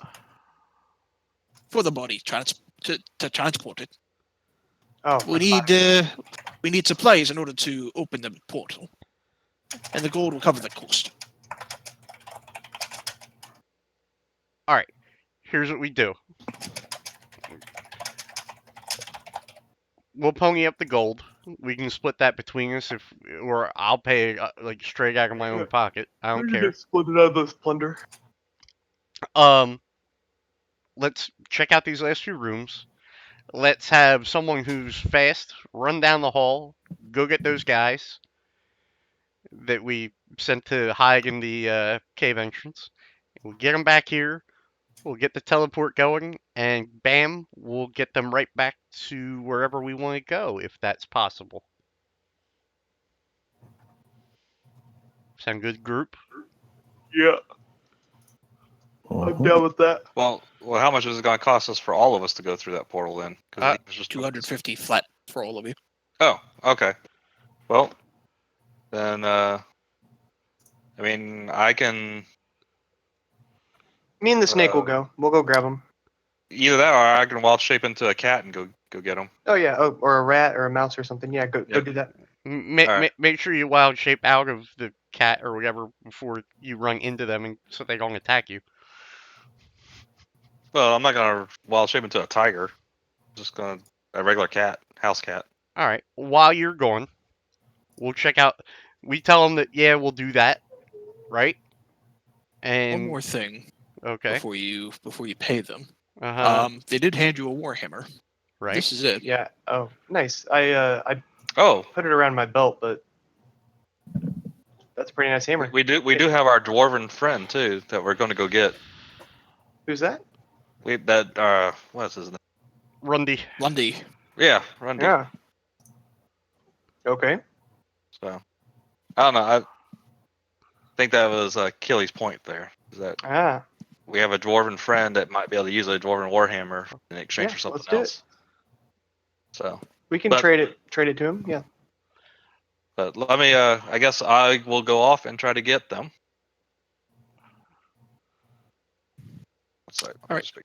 So All right, I'm I'll sorry. What are shape you into a doing? cat. What are you going off into that hallway to do? Not the hallway. I was dragging myself back down here. Oh, okay. So the wild shaped into cat, and I'm off to this way. He's running. All right. If we run Are into you- Octavius here, So you're basically mounting off on your own to catch up with the dwarf. well, we That told him was- not to go outside the thing. Did you? Yeah. Yeah, we said stay at the entrance and wait for us. Okay. So You eventually catch up to them as they kind of anxiously and awkwardly sit outside the exit into the hills here. okay, and then I will shapeshift out and tell them that we may have a way to get them back to town if they will follow me back. A more expedient way. more Now- expedient way to get back. Now, they said it would be a 250 gold flat rate in order to get you and the body to Summit Hall. Yeah, that's what we were asking earlier. If it would just Yeah, that's be why I asked. Is how 250. Now, if you're going to get all the rest of them and try to teleport them, that's probably going to cost more. Oh well, that's that's why we asked before we sent him. What would you say it would cost? He says, "How many are you trying to transport through this portal?"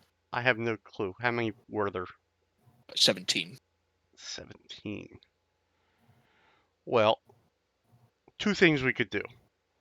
We could tell him to hold on to the Warhammer, and he could keep that, even though he was offering it to us. He says, if you give back the Warhammer, we'll be happy to do it. We'll be happy to create the portal and do it and take care of these prisoners for you." I know no dwarves. Do you guys know dwarves? No. just the one that I went to go grab. Well, Yeah, that guy. No, it's worth it. As much as a dwarven thrower appeals to me, I don't think we have anyone who can use it. Well, Yeah, but we might be able to trade with that dwarf for something that we can use. I think is the train Cool. track that might be being laid here. Find out how much it would cost for the 17. Yeah, just how much in gold would it cost? Oh, For a full total of 17, the portal can be nigh unstable, and we can't take any responsibilities if we have any issues with somebody trying to go through or getting lost in the middle of Godstamp. In order to cover the cost of that expediency, it'll cost upwards of, let us say, 6,500 gold. Oof. oof. More than we got. 250 for 2. Well, okay. Here's the 17 deal. divided by 2 is 8. Or the Warhammer is what I'm getting. Correct. Okay, real Why fast. can't they just wait on the side of the mountain then for us to come get them, and we can get them later when we finish the dungeon? Do they need to go through the portal now? I think only the body needs to go. Well, the one thing I was thinking is that if I'm bringing some of these prisoners back through here, is as long as the Lich isn't down in his little crypt room, is I can use them to help get the sarcophagus and bring it upstairs. Are they strong enough to do that, Kelly? Or are they? There's 17 of them. They ought to be able to carry it. Possibly. We're Yeah. not like the Egyptians getting, the Israelites to build a road. We're can they are they viable? There's enough that I mean, there's enough that they can carry the body. And although they're kind of injured and relatively weak, they're willing to do so. All right, get them back here. Let's check out these other rooms real fast, and then we'll figure that portion out in a second. All right, so I'm gonna take them. I'm gonna go over to the crypt room and get the sarcophagus and bring it upstairs.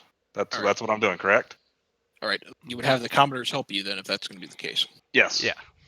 All right. You eventually make your way over, wait for them to kind of catch up with you. You're a little faster than they are as a kitty cat.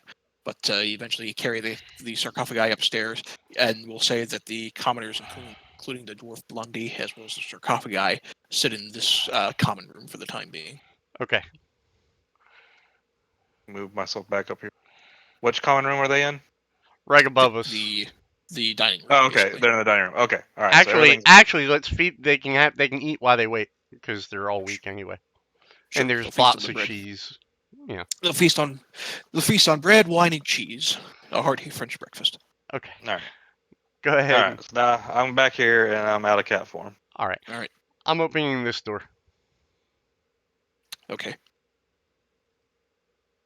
Peering inside that room,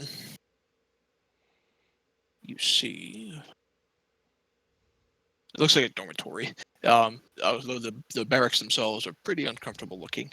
You see 10 very thin pallets that have been rolled up along the walls. They're next to very neatly folded piles of clothing. They are plain, colored robes and sandals. 2 of the piles also happen to include golden masks in the shape of scowling gargoyle faces. You see no other furnishings, and you see a window on the far end. Okay. Garen? Opening your door? Yep. All right.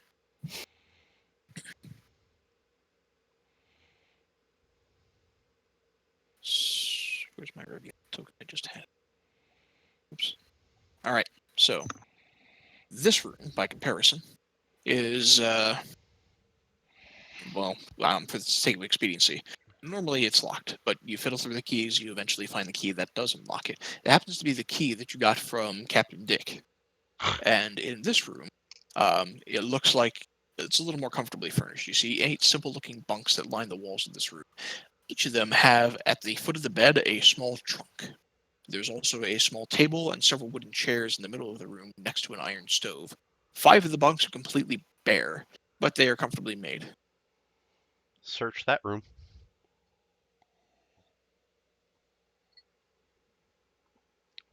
I'll go in with Tuck if he's going to look.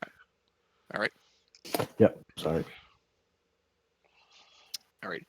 If you're taking the time to kind of search around, you don't have to worry about making a significant perception check. You fiddle around with the trunks at each of the foots of the bed, and most of them are locked, and you toy around with some of the keys. Eventually, using the one that you got off of Captain Dick, you do find one of those keys manages to open that one. An iron coffer, in fact. Inside that coffer is 120 gold, 90 electrum. There are some cloth, gold-colored or gold-adorned priestly-looking vestments that are worth 40 gold. There's a leather pouch that contains 2 gold bracelets that are worth 30 gold apiece. Furthermore, you find 3 spell scrolls. A spell scroll of Earthbind, a spell scroll of Maximilian's Earthen Grasp, and finally, a spell scroll of Transmute Rock. What level? The Earthbind is... The Earthbind is 2nd level. Maximilian's Earthen Grasp is 2nd level. And Transmute Rock is 5th level.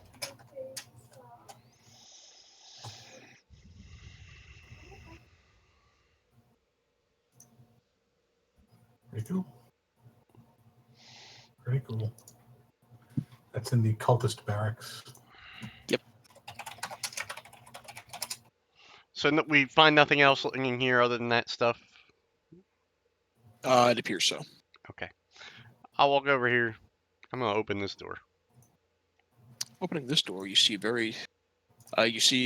what appears to be the guard that was guarding the main door, as well as 2 very angry-looking minotaurs. So, go ahead and roll initiative. Sounds good.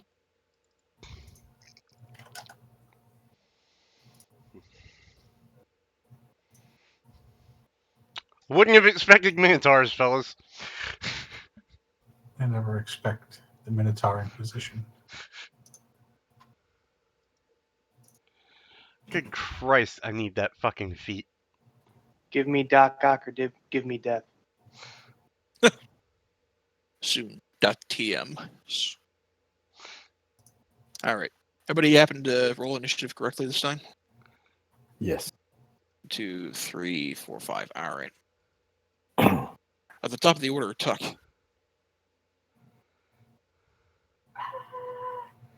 So we have what, 1 guard? Yeah, 1 guard, and flanking behind him are 2 minotaur. You know, I'm kind of glad we didn't enter that way. That was... Okay. I'm going to throw my staff at the guard. Alright. 26 connects. And 21 connects. So, he is whacked pretty hard by this flying staff that he's kind of surprised by. But he takes the hits in stride. And I'm going to stay here. Alright. Tegan, you're next.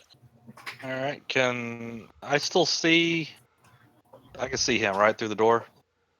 You're gonna have to move up a little bit closer. Alright. So let's do that. I'll move to here.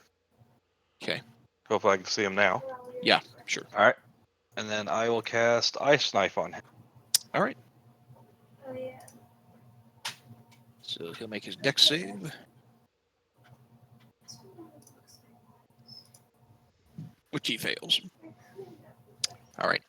The knife will kind of pale into his side, which he clutches, and does so pretty angrily. I guess it's a 13 on the attack. I'm sorry. It's the dex save for... I misread that. All right. So this knife doesn't actually hit him. He manages to dodge it over as it connects with the wall. The ice shards will explode, and the Minotaur does not get clipped, unfortunately. So ice knife misses. Yep. I'm not doing anything else. All right, Snick.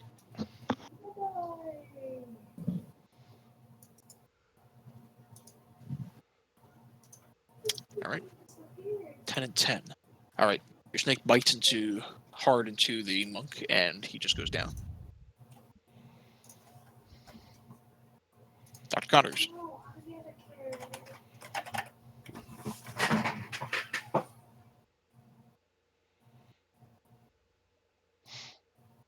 All right. 100 mark on which one?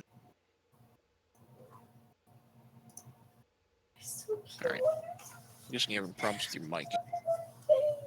Or otherwise, just trying to be quiet. All right. 24 will connect. 15. All right. That'll happen. And Yeah, I'm having some issues with my mic. Sorry. bite will connect as well. And it has the full effect as the poison begins to kind of surge through the Minotaur's body. But it's going to go next. And it's just going to move. This one's just going to move right up next to your snake. And he is recklessly going to... I think it's one attack. He is recklessly going to attack it. Critting. Snake is down. Snake's down. All right, the other one's going to move. Speed 40 feet. He's going to take his horns and charge 5, 10, and 15, 25, 30. Right up next to Tuck, and he's going to attempt to gore you. We'll count to 25, but 25 will hit. And because he charged at you, you're going to take an additional 2d8 piercing. For a total of 20 points of damage. And then I need you, Tuck, to make a strength saving throw.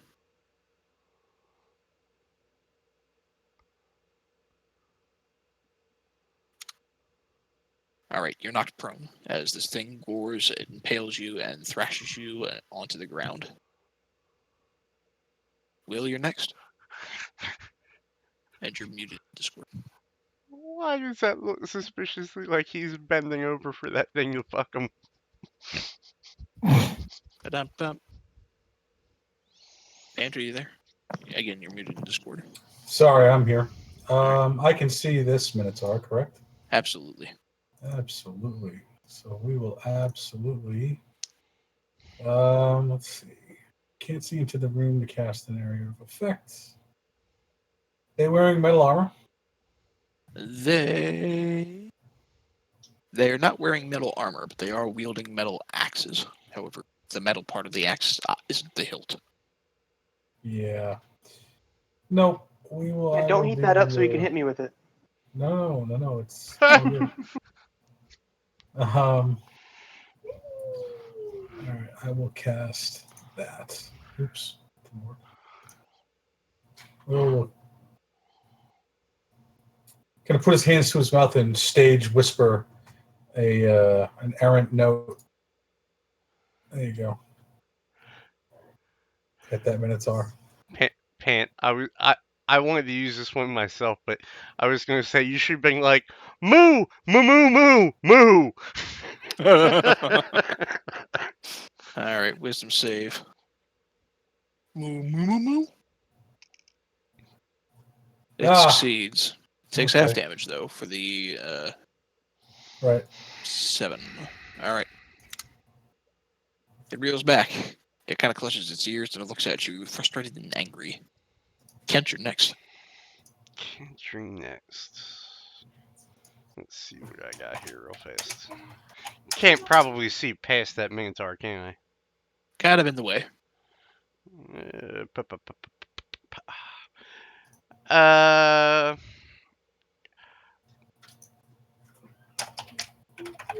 So entirely obstructing my vision? What are you going to try to do? I was going to try to bamf right through him and cast Fireball in the dead center of the room. You can do that. Okay. So, I think that moves me 30 feet. Yeah, I'll do that. It's just right on top of the dead thing there. And we'll just cast Fireball right around here. All right, who are you evocating for that? Well, if I'm casting here, there should be blowback that goes out the room. But I would pick myself, Snack, Sire, and Kurt. Are you able to pick that many people? Actually, I believe I can. Hold on. What's that ability? Yep, certainly going to. Oop. I would love to link that ability. There you go. Choose a number of them equal to 1 plus the spell's level, which is level 3. So yes, you can evocate all of them. All right, so go ahead and roll that fireball then. Yep. Let's roll a good fireball, please. Boom. Oh, All right. low fireball.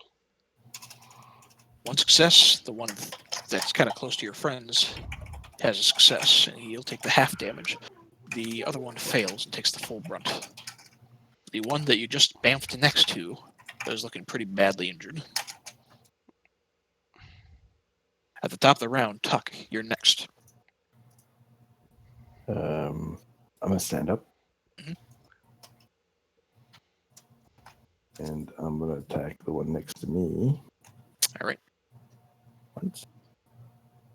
All right. 14 is good enough. It does Twice. connect. 11 is not. And He I'm parries strike. that one. That connects. And 1 key for stunning strike. All right. Strength save, right? Constitution. Con save. Fails. And It is stunned. fail. All right. You stunned the Minotaur. Tegan, you're next. Alright, so with that Minotaur stunned in the doorway there, I probably can't see Snick from here, correct? Not really. Even if I moved like here, I still couldn't do it, right? You would have to get pretty much engaged with this creature to kind of move your head around and manage to see it. Okay, you know what? Let's do this. I will move here. All right. And if I can just see enough past it, I'm going to cast Healing Word on Snick. All right. Get him kind of back up. Okay. He's like, woo, Snack's alive. And then I will go ahead and no, we're bonus action, wasn't it?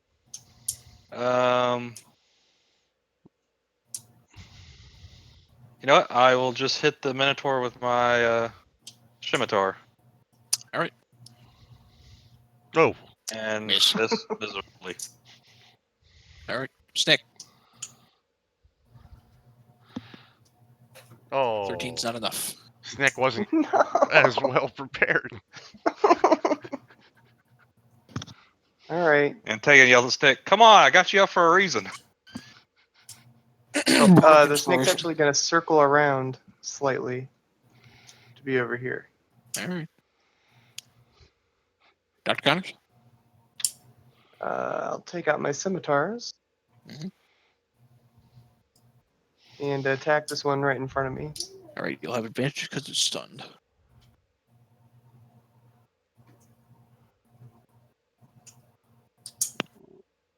Yes, 2 hits.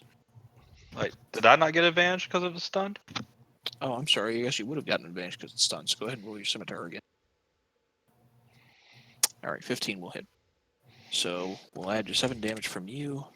We'll add the 7, 8, and 7 is 15, and 4 is 19 damage from you. That creature's looking really badly injured. And is your snake biting the one next to it or the one next to you? No, the one that I attacked next to me has to All right. attack the same one I All killed. right. I think it just makes a reaction to make an attack. It doesn't have to be. Oh, it can just attack whoever. Okay, that's cool. But it attacks the one next to you, and it's enough that the poison courses through the Minotaur's body as it begins to convulse and fall. It dies. Sweet. All right. I guess then I'll move next to this one that's still up. Okay. That Minotaur is going to go next. He's going to knock the shit out of me. Watch this, boys. Yes, he's absolutely going to knock the shit out of you, and he's going to attack you recklessly. He's pretty pissed off at you. For a total of 20. Gotcha. Your wizard gets really, really badly injured as this axe goes into him. Will, you're next. Okay, Will is going to move up. Let's see.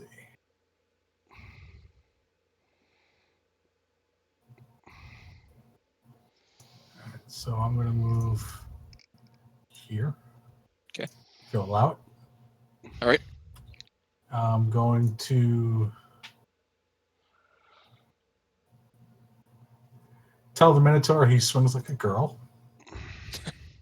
All right, he'll make that wisdom save. And we'll count the 11, but he fails. And I'll, as a bonus action, throw a healing word at Kent. All right. 7 hit points back to Kent. All right. Kent, you're next. Oh, gee. Magic missile in space. All right. Oh, you know what? I got roll. No, I don't have to roll disadvantage because it's going to hit, right? Yeah. Magic missile always hits. Yep. Oh. It's good enough. The force damage is enough that it watch as parts as the horns of the creature kind of shatter from the force, but it leans down and gasps its last. Moo. So, yes. Moo. All right, so because we're running short on time, a few things just to make this kind of expedient. The remaining cultists, you get the sense, for the most part, seem like they've retreated off. You presume somewhere into the temple. In this last room that you haven't explored yet, that looks like a scriptorium. Inside here are a number of writing desks and a large workroom that contains a number of dusty tomes, sacks of parchment, ink, that sort of thing. A couple of things of note as you begin to search that room, however. You find a couple of text with some important information to the surrounding area, most notably. The monks follow a grand prophet called Marlos Unrail. Spell that out in chat. Marlos Unrail. So they call it the Prophet of Earth. You learn that he was drawn to a place called the Fane of the Eye by powerful visions. And there he found what the text describes as Iron Fang, the holy implement of earth power, and claimed it for himself. He then established the Temple of the Black Earth in the ruins of a long-abandoned dwarven stronghold, Belsamir, that exists below this monastery. And he is nurturing something called the Black Geode. And when all is ready, the ever-growing mountain shall come and remake these lands in his own image. And as you're in this room searching around, I'd like the rest of you to go ahead and make a perception check just to see if you find anything extra. All right. On the Minotaurs, too? Yeah, you don't find anything in the Minotaurs. All right. Aside from very crude great axes. All right. Go Those of you with a 18 or higher find hiding amongst the scrolls are a few spell scrolls. They include a spell scroll of Dust Devil at 2nd level, a spell scroll of erupting earth at 3rd level, and those are the only 2. You also find.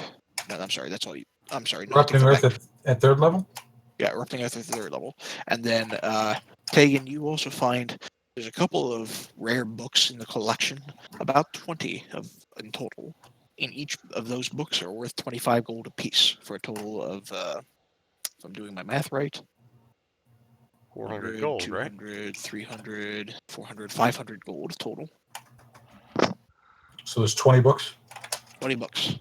Combined, worth 500 gold. Now, before we end this session, these guys will have gotten a hold of their mage, would have gotten a hold of the sarcophagus, all that good stuff.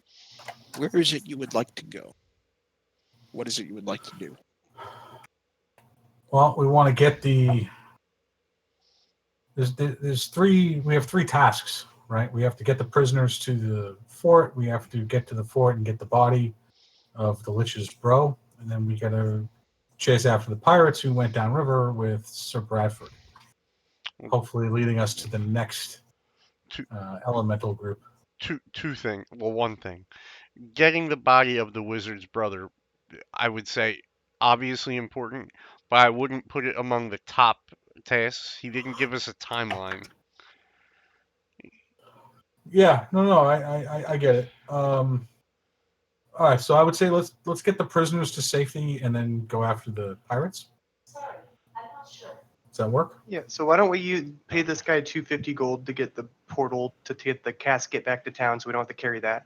And then we just escort these previous prisoners back, right? The We don't have to 250 pay gold for all was to of them take the together. casket to Summit Hall, which is where that body was originally intended to go. Right, that's what. Now, That's somebody what would I have to meant, carry it there. sorry. My bad. Now, the prisoners, the dwarf, Grundy, I can't remember his name now, Rundy. but Grundy, he suggested, or he recommended that if they could get to not Belsamere, Belliard, thank you. If he could get him and the prisoners to Belliard, they can probably make their way from there, trying to get to a good, safe spot. Yeah, so why don't we just escort them to there instead of paying 6,500 gold or a +3 hammer? Yeah, I agree.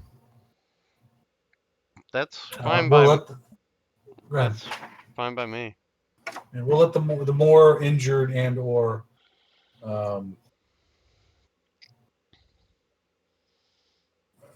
anyone who's hurt can ride in the wagon or too tired to walk. Okay. And the rest, I guess, we'll have to walk with the wagon. All right. So you're leaving the body of the fallen knight here. For now, until we can get around to that task, we're All going to leave it here. All right, and you're escorting the escaped prisoners by foot back to Belliard then. Yes. All right. So we'll have the plan set in motion, and we'll call it a night here. As we do, you guys are going to advance to level 6. Awesome. Can we start doing that now? If you wish. Hey, why not? I'm probably going to do it tomorrow. I'm going to head out, guys. You have a good night. No problem, man. Kelly, I've got 33 hit points and a level 5. Shouldn't that number be divisible by 5? Pull up the detail here real quick. No, it's like a hit die plus Constitution. Yeah, your Constitution modifier is significant in how So it doesn't plays have to into be your hit divisible points. by 5, no. Right. So my hit die is a D8? Your hit die is it's a D8, yes. So at first level, your hit points would be equal to 8 plus your con modifier. All right, so at first level, you would have had 9. And then every level for I hit points, gain, you would have had 5 as the baseline for your D8. Because that's how we're handling our hit point maximum.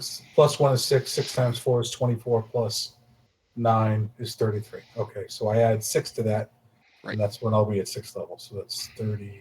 So going up to 6th level, you go up to 39 hit points. Okay. Proficiency bonus stays the same. You get your counter charm and a Bard College feature. You gained access to an additional spell. Yeah. And you are, which one? Are you College of Lore? Call of Lore, yeah. I think I get my first magical insight at level 6. Yes. You learn 2 spells of your choice from any class. That's so awesome. That's pretty cool. I'm going to have fun with that one. I mean, counter spell is an obvious. Everything you read online says if you don't take counter spell, you're an idiot. But I hate that. I hate feeling like I have to take something. But Well, it is really good. To be fair, I mean, it's not like if you didn't have it, we would be without it, because I already know it. Yeah. The trick never really is think about having it. the trick of it is me having enough level Spell slots. yeah. All right. So you'll just have to pick 2 spells that you want, and then you'll have access to another spell on the bard table. Okay. Let's see. We're gonna do a long rest too, just reset everything, or You know what? I you gotta have get to bed. you have to describe that you're going to take a long rest, which I assume you would do when you get back to Belliard. I gotta get up early, so I'm gonna do this probably sometime between now and next week. That's fine. That's fine. That's fine. All right, guys. Thanks always. Good time. Yep. That was a you good had one. my yeah, that was really good.